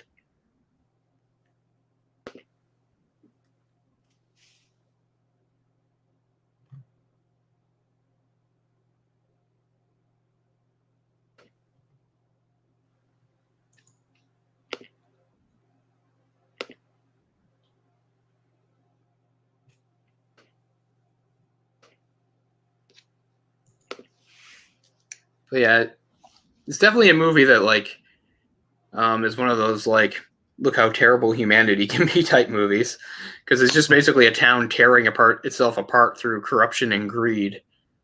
Right. And it's kind of jarring because you're about an hour into the movie when you finally see that little kid, because it's almost like I didn't even know there were any kids in this fucking town. And it's a little confusing at first because you only get the backstory of the mistress later. Like, because I think you at first when you see the little boy saying like "mom," you're like, well, how come he's not with them? How come he's not with what's his name then? If it's his kid, well, it's because it's not his kid. It's the farmer's kid, and he stole her from. So that's why. But like the whole movie, there's no kid, and then there's no kids at all, and it's just like, well, that makes sense. This town's like no place for kids. And you see that there's a little kid, and you're like, oh shit, there are innocent people involved in this. And that's why he does have his moment of actual heroism where he, puts himself at risk to help people. And it really does fuck up his plan to the point where he gets captured and tortured and nearly killed. But I mean, obviously that's pivotal to show that he's more than just a self-serving asshole, that he can be heroic and that he can help people without the promise of reward or profit. Right.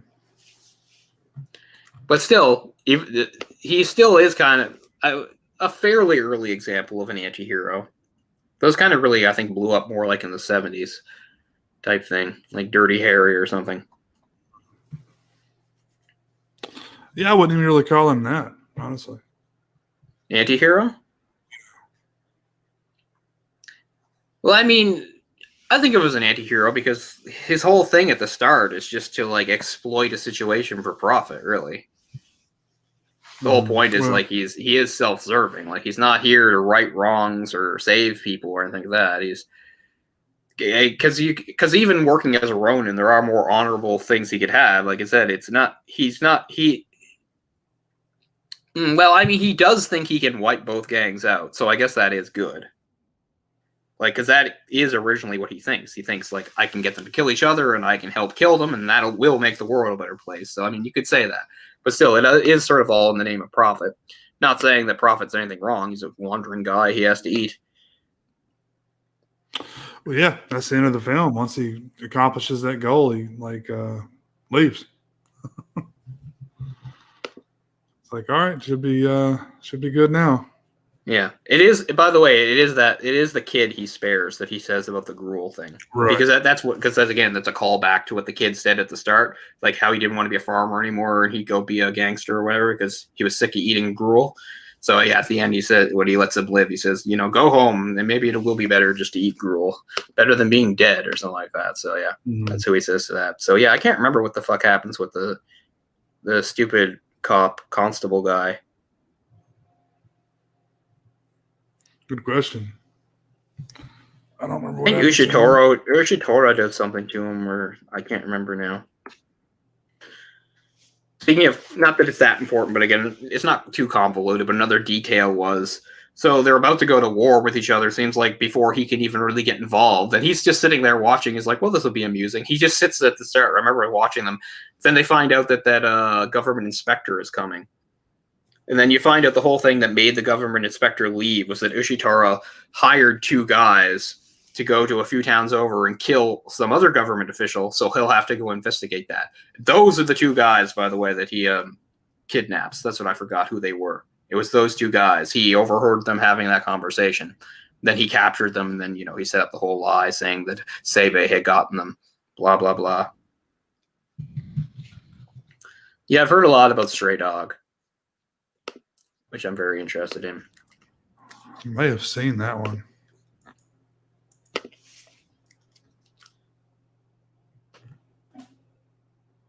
Oh, High and Low is another Asian. Oh, that's an Akira film.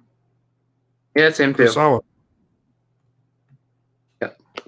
Okay. I haven't seen that one. I'll add that to my list. Yeah, High and Low, actually, it is one of the later ones too. It's not like an early one like Stray Dog. High and Low actually came out right after Sanjuro. I haven't seen it.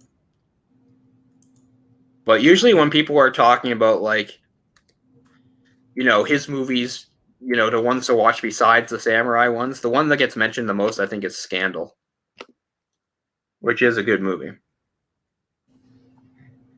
Which is, a contemporary movie with, like, well, it's about a scandal with, like, paparazzi stuff and tabloid stuff. And that's Toshihiro Mifune, too. He can do everything.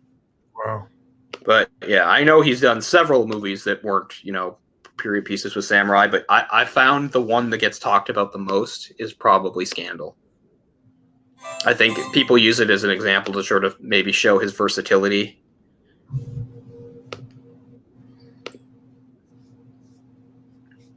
What's interesting about Ikiru is, like, it's, again, one of his other most famous ones, but it doesn't have Toshihiro Mifune in it. It has Takashi Shimura.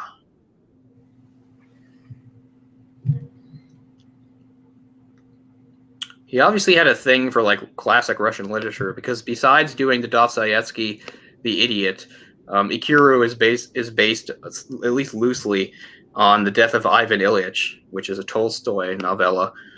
A novella I studied, I did in my first year of university at FIP. It's one of the most depressing books of all time. Mm-hmm.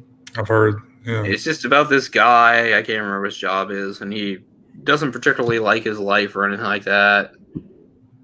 And he's, like, really depressed and stuff. And he, like, I think he kind of feels like he wouldn't care if he died.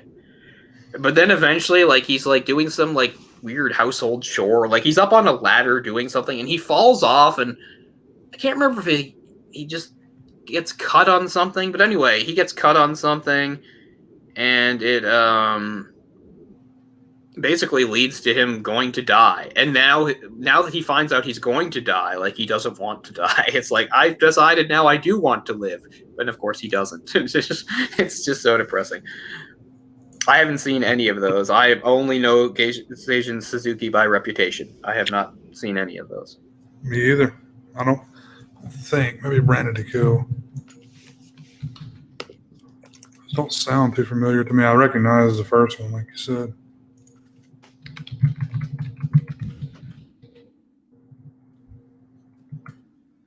Not a genre I'm, particularly that knowledgeable of, other than a few select movies.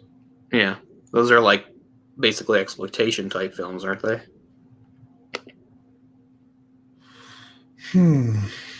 Oh, Seijun Suzuki is the director. Yeah. Let's see. No, I've probably seen some of his. His thing was, like, like B-movie exploitation type stuff in the 60s and 70s. he did a lot of like hyper violent like Yakuza movies and stuff. Like I know Yeah. who he is, but I don't think I've seen any of his stuff. Yeah, I'm seeing that. Huh. I don't think I've seen any of these films. I'm pretty sure I have not. I love that he did a movie called Young Breasts. That sounds good. Man with a shotgun. Oh, you know what? Hold on a second. I forgot something. I'll be right back.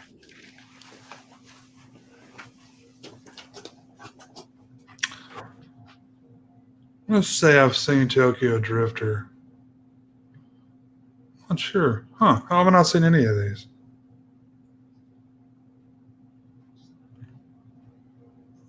Because I like that genre a lot.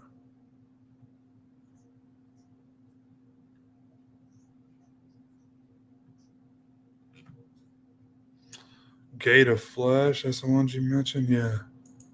Definitely check that one out.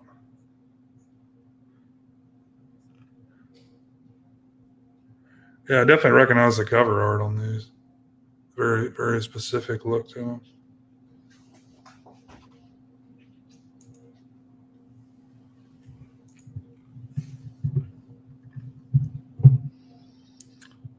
Let's see. There was a few of these that I liked a lot. So I figure out which ones they were. This kind of subgenre, like it's like an exploitation style, right? Like it's kind of like a yeah. There you go.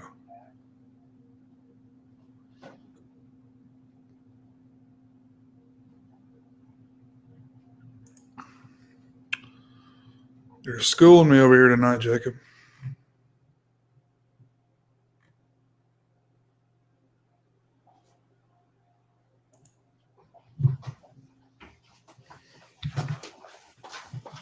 Sorry for taking so long. I had to dig out something. When I said I hadn't seen any of his movies, I was mistaken. Because I have seen Fighting Elegy, which I happen to own. This is from 1966. Not really one of his more, not as trashy as some of his others. Mm-hmm. But yeah, so the name, I knew it, yeah. So this is a Criterion DVD, although pretty bare bones. It's a pretty funny movie. It's basically about this young guy who's horny all the time, but like his girlfriend won't let him do anything. So uh he basically what's the word I'm looking for? Transfers his horniness into like violent rage, and he like gets in fights and beats people up. So the movie doesn't even really have an ending either. It just ends with him like getting on a train to go like fight in a war somewhere because he's still so horny and angry. But mostly it's just him getting in a bunch of fights, and I think sometimes the fights make him come. I can't remember. Yeah, I was trying to say, I know I've seen some films in this genre, like So Blind Beast. Blind Beast, I like a lot.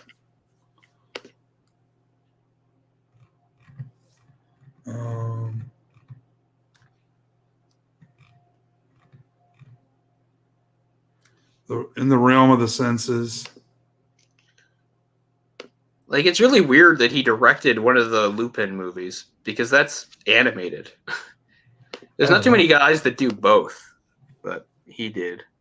Although I don't know if he did any other ones. But anyway, yeah. So I'd forgotten that I actually own that movie. But yeah, I'm well aware of his career and his reputation and the type of stuff he did. But this movie's not great. It's worth a watch. I just got it because Video Difference was going out of business, and I missed the chance to get a lot of movies that I wanted to get. But this was here, and I was like, a Criterion's a Criterion, and I enjoy it. But it's nothing special. Probably the ones that were named are better movies. But it is cool to have something he did.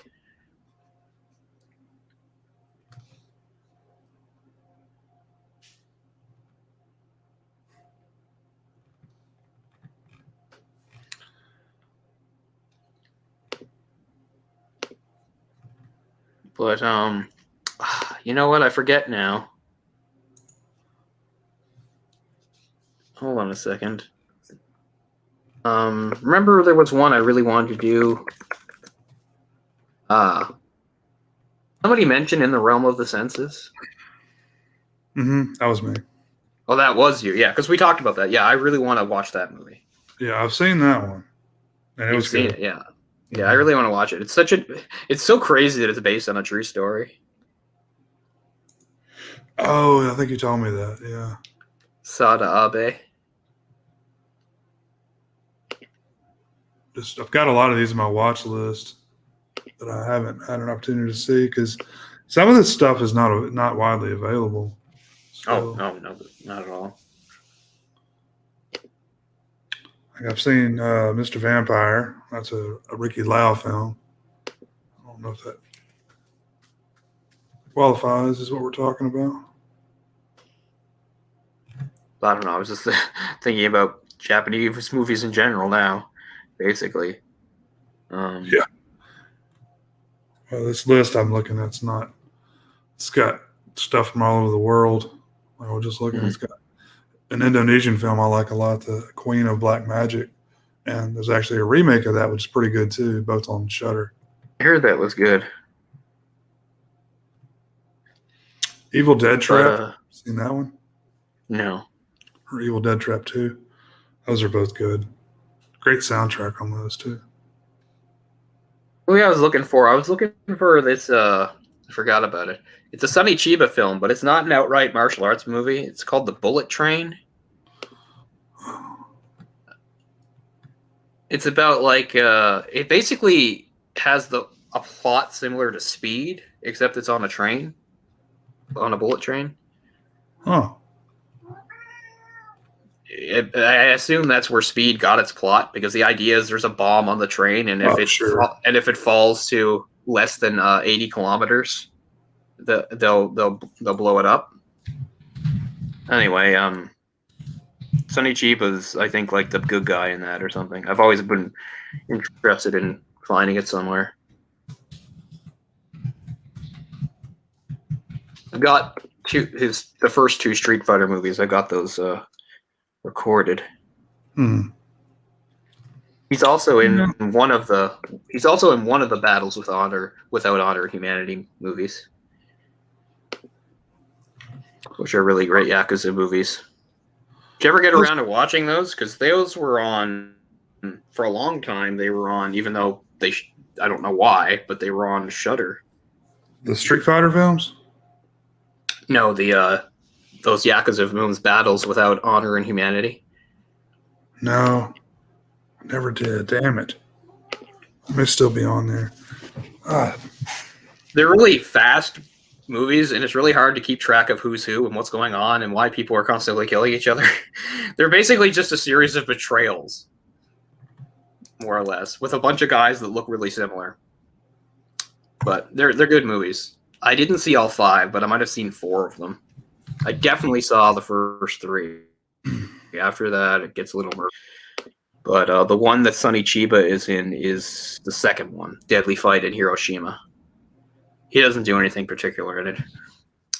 It's a movie that has really interesting, I guess it's more realistic gunplay too, because it's got most people are always shooting people, but they're really bad at it. They'll do an assassination out in the street, and instead of taking the gun and aiming, they'll just basically run down the street screaming and firing the gun 1,000 times and hopefully hitting him once and then taking off. It's full of stuff like that. They're cool movies though. I think I talked before when we did when we talked about William Friedkin, he had mentioned they were a big influence on his style when he did crime movies. What? Anyway, they're cool movies.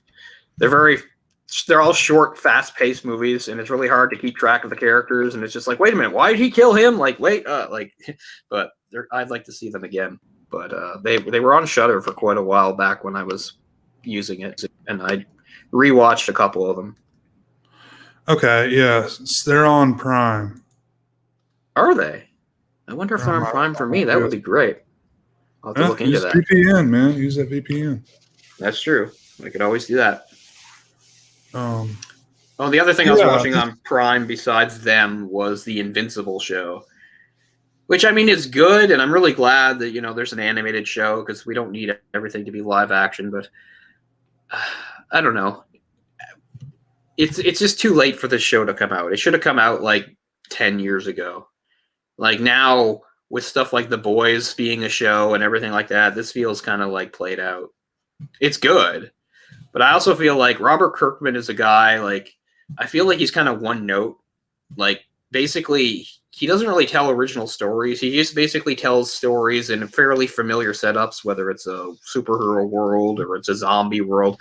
And his one thing is, like, with crazy extreme violence. It's like, okay, I guess.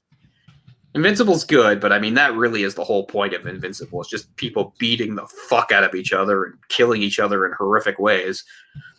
But there is a story going on. It's good. And I know I've said this before, but Jesus, JK or GK Siddons or whatever your name is, you don't have to be in every single thing I watch. And he's in this. And I know it's just his voice because it's animated, but I'm just so tired of him. But anyway, it's good. It's on Prime. I think the first 6 episodes are up. They're fun. They're good. But yeah, it would have been way more groundbreaking if they actually made a show out of it like 10 years ago. I mean, the comic started way earlier than that. So, and I get it. It takes a long time for comics to get popular enough for them to like make shows about them. Same thing with The Boys. The Boys came out in like 2005 or something, and we only get a show in like 2019. And that show with its fucking cliffhangers. Yeah. Well, there is going to be a 3rd season of it. I don't like the animation on that Invincibles. I don't mind it. It's very clean, polished. I think that's part of the reason. I think they wanted to have I think that's part of the reason, though. I think they wanted to have a really clean Silver Age look so that it's more shocking when there's like horrific violence and death. I think that's what they're going for, right? They want to evoke like, Silver Age, like DC, that kind of thing. But it's like, but wait, people are getting ripped apart and shit like that, I think that's why. This is an adult animated series. Yeah. Wow. Huh. I'm going to have to check that out then. I mean, it's nothing to write home about, but it's certainly worth watching. I'll tell you what I hate is the music. It's full of, like, I guess, whatever's popular now music, and I can't stand any of it. And there's a lot of it. Like, I mean, it's not, like, distractingly bad or anything. I'm just, like, I could just think of a million other things, including some very generic stuff that would just fit better. But, it's trying to be hip and cool, so it's whatever, the kids are listening to. So it's not bad. I just feel, you know what I mean? It's like what they do with a lot of movies. It's just like, let's not take into account, like, what fits the scene or the movie. Let's just, pull from the top 40 or whatever. That's kind of how it feels. I'm sure it's a little more indie than that. It's trying to probably be more hip than just top 40, Yeah. I don't mind it, but yeah, anyway. So yeah, as I said, so I've actually been watching several things at once, which is not really the norm for me, but no problem.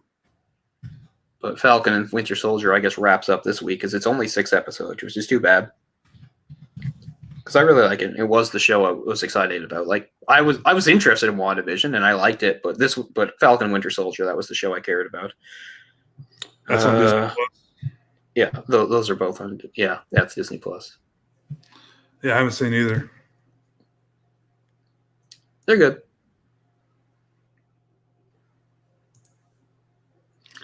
Yeah, see, that's what I was saying. Like they were going. I think they're really trying to evoke like the Silver Age feel, which of course was super wholesome and nobody ever got hurt.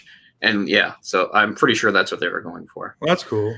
That at least makes sense. Yeah. Yeah. There's some other good voice people in there. Corey Yen's the lead. Sandra Oh's in there. Yeah. The guy that was on Brooklyn Nine-Nine is in there, although I don't know why. Why would they get him to play somebody so young? Like that guy's like in his like late 40s and he's playing a guy who's supposed to be like 20, but anyway. And I get it, it's a voice, but to me his voice sounds old. It's kind of funny talking about typecasting. So I don't know who else Zachary Quinto plays. I just know Zachary Quinto is Spock, right? That's the big thing, is that in the new Star Trek movies, Zachary Quinto is Spock. And it's like, well, it works because he's, he's so good at sounding like blank and unemotional and stuff.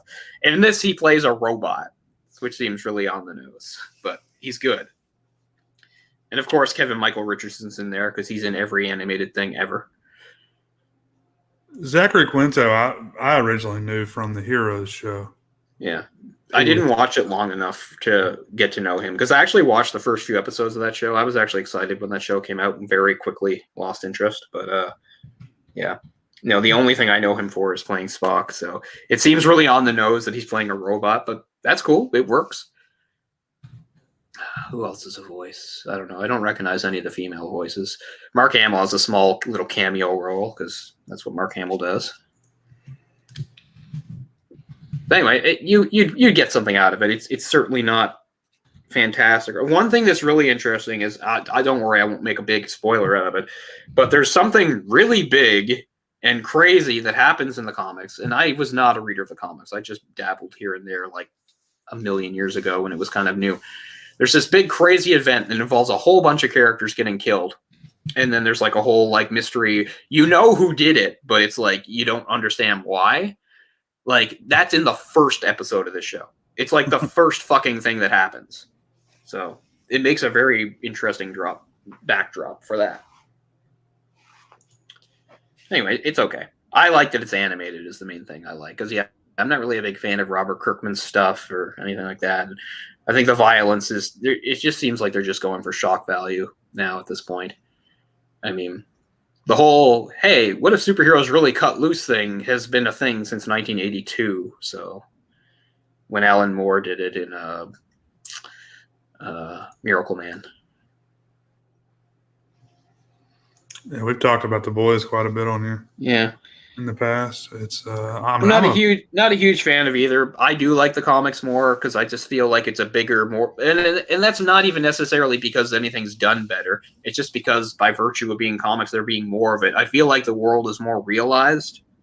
Like the comic, the world feels more clearly defined and it feels bigger, whereas the show has had to eliminate a lot of stuff or at least not focus on it. Like in The Boys, the series, you basically have that main team, the 7, and then they mention that somebody else was on like another team that was kind of like the next best team. And they also mention that somebody used to be on like a team when they were young, right? They're like, oh, you were on the team, whatchamacallits, when you were young. But in the comics, you understand there are a lot of teams and there are a lot of like super people running around. Right. Soups. That's another one where the order is really messed up. I don't mind it, and I like what they did with it, the show. But I mean, again, I'm not a fan of either that much. They're fine. I thought it was really weird they made Stormfront a chick. That seemed kind of out of left field. I mean, sometimes when you change like a male character to a female, it shakes things up. But I don't know. I was fine with Stormfront's character. I'm kind of still iffy on the casting. I get the snarky, you want the snarky back-talking bitch, but yeah. See, I'd never seen or pictured her as a woman until the show, so I really had no idea what to think of the casting. I was just like, it's a woman. So you were shocked when Stormfront showed up then, huh? Yeah, I was shocked. I was like, I had to go back and check because I was like, I haven't read this in a long time. Stormfront's a dude, right? Like, I had to go back and check. Is that origin story the same? Like, just that? Yeah, the origin story is pretty much the same, like having like weird sort of like Naziist ties and being long-lived. Those are both true, and I think the powers are the same more or less. Although that was one of the things, because like Stormfront was like the leader of like I think the second best team after the 7, which I don't think they talk about in this. I don't believe so. I mean, obviously, what's his name's a home run. Butcher. Oh, Butcher, yeah. Keith Urban or Carl Urban. Carl Urban. Keith Urban's somebody else. He's like a country singer. Yeah. Isn't it? What a weird world. A country singer whose name is Urban. It's like some sort of crazy contradiction. But anyway, he's from Australia. Oh, even weirder. But anyway, yeah, Keith Urban's really great. Or is it Carl? But yeah, he's a great country singer, I'm sure. If I was into country, but no, Carl. The other one, the actor is really good. That is a really good casting.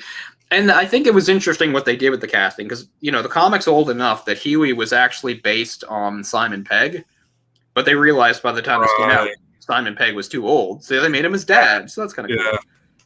It was nice to see And Simon Pegg in there regardless. Yeah. And I mean, I like, what's his name? I guess he's that guy's son, isn't he? His dad is somebody. His dad he was in the movie we just did. Oh, I can't remember names. What kid are you talking about? Huey. Oh, Huey's dad is somebody? I have no idea. Oh, hold on.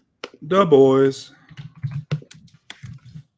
Yeah, Jacob, I've never read the comic. He's Jack Quaid. He's Dennis Quaid's son. Really? Yeah, that's no it. Fucking idea. Wow. Yeah, so we just did. Dennis Quaid was in Breaking Away, which we just did. But yeah, the guy that plays Huey is Jack Quaid, and he looks nothing like Dennis Quaid. Looks nothing like him. Sounds nothing like him. But yeah. Wow, I bet he got his ass beat growing up. He reminds me a lot of. He has the same his birthday's in a couple days. Same birthday as my sister, April 24th. Your Uncle Randy. He's going to be in the new Scream. Wow. Your Uncle Randy's going to come over here and beat the shit out of you again. And his mom is Meg Ryan. What the fuck? Holy shit, that's some parents right there. Yep. Nepotism goes deep. That's for sure. Oh, but just look at how many of these kids are so talented. Anyway, he's a pretty good Huey, but again, another thing I was used to in the comics was that Huey was really fucking Scottish. Like, he wasn't just Scottish, he was, like, super Scottish. Like, the way his lines were written, like, there was no way to read him as not Scottish. So that was kind of different, too. Now we've talked about Sion Sono before here, too. As another one of those, like, extreme guys. Again, somebody who's I've been interested in. I've seen Suicide Club, and that's about it. Strange Circus is good. Oh, Coldfish is fucking awesome. Yeah. Is it? Yes. I mean, yeah, those were all things that were on my radar at some point, and I, forgot about. But I've seen Suicide Club, which I liked. Forgotten about Coldfish. I think he's better than Takashi Mike PK2. I just want to say Takashi Mike, like it's some sort of like MC name. Mike. I'm a fan of Takashi Miike. I was into his stuff pretty early on, like the very onset of DVD. He was on my radar. I was paying like $30 for whatever title was coming out over here in the States. So I've watched. Yeah, he is very hit and miss. Well, yeah, I like Sono. Did Sono do that Tag movie? Look that up. I saw that one. I saw the Tag movie. That was the one where the bus cut all their heads off, right? Yeah, that's him, isn't it? That was a cool scene. I didn't care for the movie, but that was a cool scene. I'm pretty sure that's him. Not a spoiler. It's in like the first 5 minutes. And in the trailer, so. Yeah, he did Tag. And he did Tokyo Vampire Hotel, which I've seen. So yeah, I've seen Suicide Club or whatever, Tag, and Tokyo Vampire Hotel. Yeah, from what I've seen of it. You said Coldfish is good, and you said Strange Circus is good, so I'll try to remember that. Man, I don't know which one of those is better. They're both great. Strange Circus is just wild. Fucking fly come from?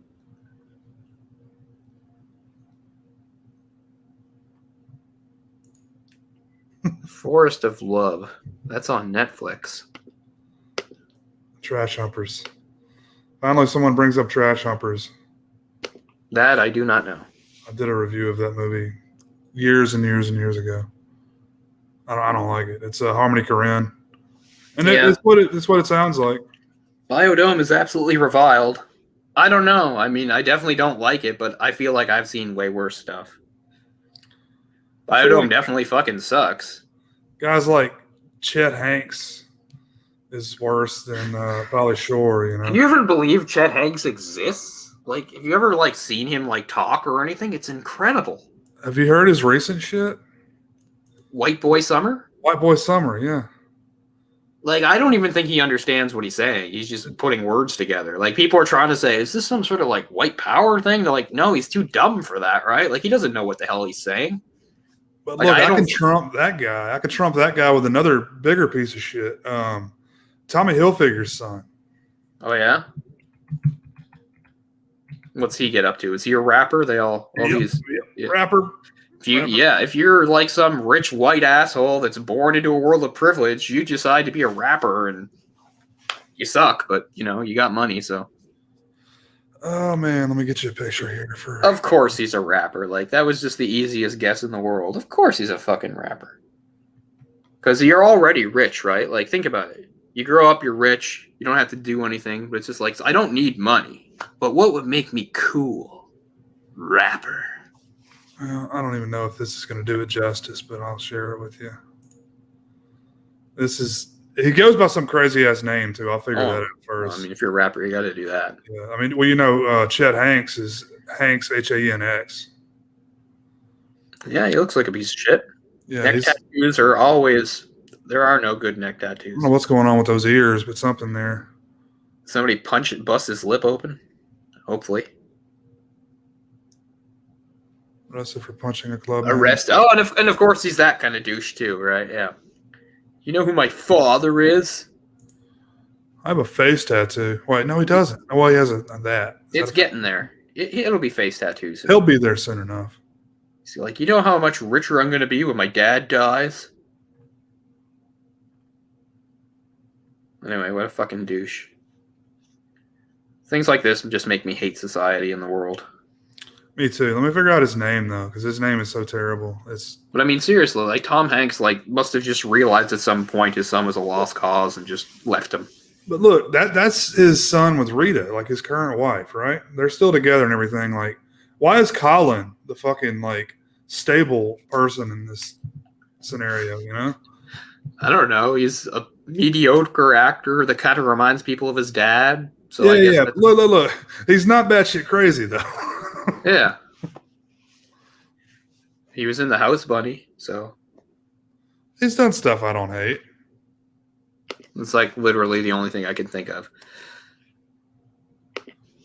I'm sure he's in other stuff that I'm aware of, but that's all I can think of. Well, yeah, he did Orange County. I mean, he was in the season of Dexter. Okay, so getting back to Jack Black, who's in Orange County. That was a movie that I wanted to like and I thought was terrible. And then I found out like Roger Ebert thought it was great. And I watched it like again to try to understand and I still couldn't get it. What like, Roger Ebert said like a bunch of stuff, like really positive stuff about that movie for some reason. Sorry, what movie were you talking about? Orange County. Oh, Roger Ebert liked that a lot? Yeah. Isn't that weird? Like, he gave it some sort of, like, glowing review, and I was like, what? And then I watched it again, and I was like, I don't know what you're talking about. Like, I didn't think it was bad. I just didn't think there was anything good about it either. But the reason I said Jack Black again is because the one second of coolness in Biodome is a then unknown Tenacious D performance. They're the band that play their party. Because that's what you do when you're on the up and up in 1995. And, you know, it's easy to shit on Jack Black, but that's a talented guy, man. Well, I like him a lot. I mean, yeah, I love Tenacious D. I love Tenacious D, and I like a lot of his movies. And, I mean, I love School of Rock because it's, like, one of the few movies that, as an adult, that features kids that I don't find super annoying. Like, I actually find the kids kind of endearing in that movie, you know? There's this whole thing I remember reading a little while ago about the girl who played the bassist, who was obviously even very pretty then, about how like problematic the movie became for her. Like, she'd have like adult men like hitting on her and saying stuff to her because they saw her in the movie. I'm like, Jesus Christ, people, leave the person alone. And I know that the guy Zach, the guitarist, he became like a total douche too. He had like his own band when he was like 17, and I don't know, did a bunch of douchey stuff. I don't know. Probably already been to rehab 10 times. Sure. By the way, his son's name is Ricky, or he goes by Ricky Hill. Great. H.R. Hill. H.R. Hill, nice. That's creative. Yeah. Yeah, that's right. Season 1 of Fargo. Who's in that? Colin Hanks. Oh, is he the cop? He's the cop. Because it's Martin Freeman is a guy. He's just a guy. And asshole is just a wandering psychopath. So Colin Hanks must be the cop because there's always cop cops with the daughter. Right, yeah. It's been a while since I've seen that first season. Same here. Still haven't seen 3. I know I'm going to like 3. I'm going to watch 3, okay? That's just me, man. Most people hate 3, so. I think I'll like it. I really like 2. Like 1, I was like, yeah, I get why people like it, but I don't love it. Plus, I just don't like, what's his name? But 2, I really liked. I thought 2 was awesome. Anyway, let's circle back and finish off here. Don't want to drag this out too long. I was about to play some Ricky Hill rap music. I don't think I have the strength. Let's do something quick. Okay, quick. Let's... No. I'm just joking. I could play it. If you had it, I was going to say play it. But okay. So, Yojimbo, I think it's probably like in the top 3 movies that people think of, at least when they think of Kurosawa. Probably. I don't know where I'd rank it in the movies I like. It's weird. You know, I've seen maybe roughly half his films. Most of the famous ones, but not all of them. It's hard to remember now because I need to see Sanjuro again. But I remember my impression years ago when I first saw them both was I liked Sanjuro a little more. Mm-hmm. I don't know how I'd feel now. I need to watch it again. I know that like history and people in general would say Yojimbo is better. I think I appreciated Sanjuro was a little more openly funny. It's I can't even really remember what the hell the plot was in that movie. But as we said, Yojimbo is just astonishingly influential in the ripple effect it's had on movies through the decades is pretty substantial, going from the whole man with no name anti-hero type role, obviously just that setup of a plot which has been used again and again. As we said, it's interesting that stylistically, visually, and that a couple of the movies that Kurosawa did not have the same cinematographer. So we found out he did have a cinematographer he worked with for 6 or 7 of his movies, but it wasn't on this one. The guy who did this one did Rashomon, which I'm going to rewatch soon too because it's the other one I've got recorded. I think, Yojimbo is simpler than Rashomon, and it's not as deep as Rashomon. I guess I feel kind of equal about them. I mean, if I had to say, which it might be fundamentally the better movie, I'd probably say Rashomon. But Yojimbo's right up there. When you're talking about somebody who's had a career like Kurosawa, it's like there's like no misses. So ranking the movies or saying how good they are in relation to each other is tougher. Because it's just like, I didn't like this one as much as the other one, but it's still like amazingly good. It's not like I can't be critical of anything he's done or anything like that. But I mean, I don't really have anything critical to say about this movie or, to criticize the movie. I don't have any problems with it. It's, it's a good length. It's about an hour and 50 minutes. So not quite 2 hours, moves along nicely. The setup is simple, and we get exposition, but the exposition is not necessarily clunky because it has to be explained to the character along with us. The setting is really great. Makes a great parallel with Westerns, as we said. I mean, in general, when it comes to the setting, if I'm going to pick like my favorite samurai setting, it's older than this. This is a little late in the period, but I mean, for the period, it works really great. And of course, Toshihiro Mifune is just pretty much nails it in everything he does. Mm-hmm. As always. The movie doesn't really rely on female characters. There are some of his movies that have stronger female characters. This one's not one of them. We didn't really talk about the music. I just feel like the music fits. It's not amazing or anything like that. It's not iconic and memorable the way, maybe some of the Sergio Leone movies might have that. When you have Enrico Maccone or whatever his name is working with you, that's a big plus. It didn't stand out to me really in one way or another. It was just more, it more or less fit. It had some of that traditional Japanese stuff going on in it, which makes sense because it's a period piece featuring a samurai. So some of that wood flute going on in it, and some of that old style percussion. Dong, dong, dong. You don't want to hear. I'll sound racist just saying it. But you know what I'm talking about. But yeah, this has definitely put me in the mood to watch some more of his stuff and some more of that samurai stuff. And as I said, I know they're always linked, even though they're not movies together. So it makes me think of ninjas. But yeah, I mean, if somebody knows like a movie that has like more sort of like historically accurate portrayals of actual ninjas, I'd love to know about that movie. Because like, as I said, huge fan of like pop culture fictional ninjas. They're great. Can't get enough of them. Even when they're super over the top and doing crazy things like throwing fireballs or whatever. That's all fine.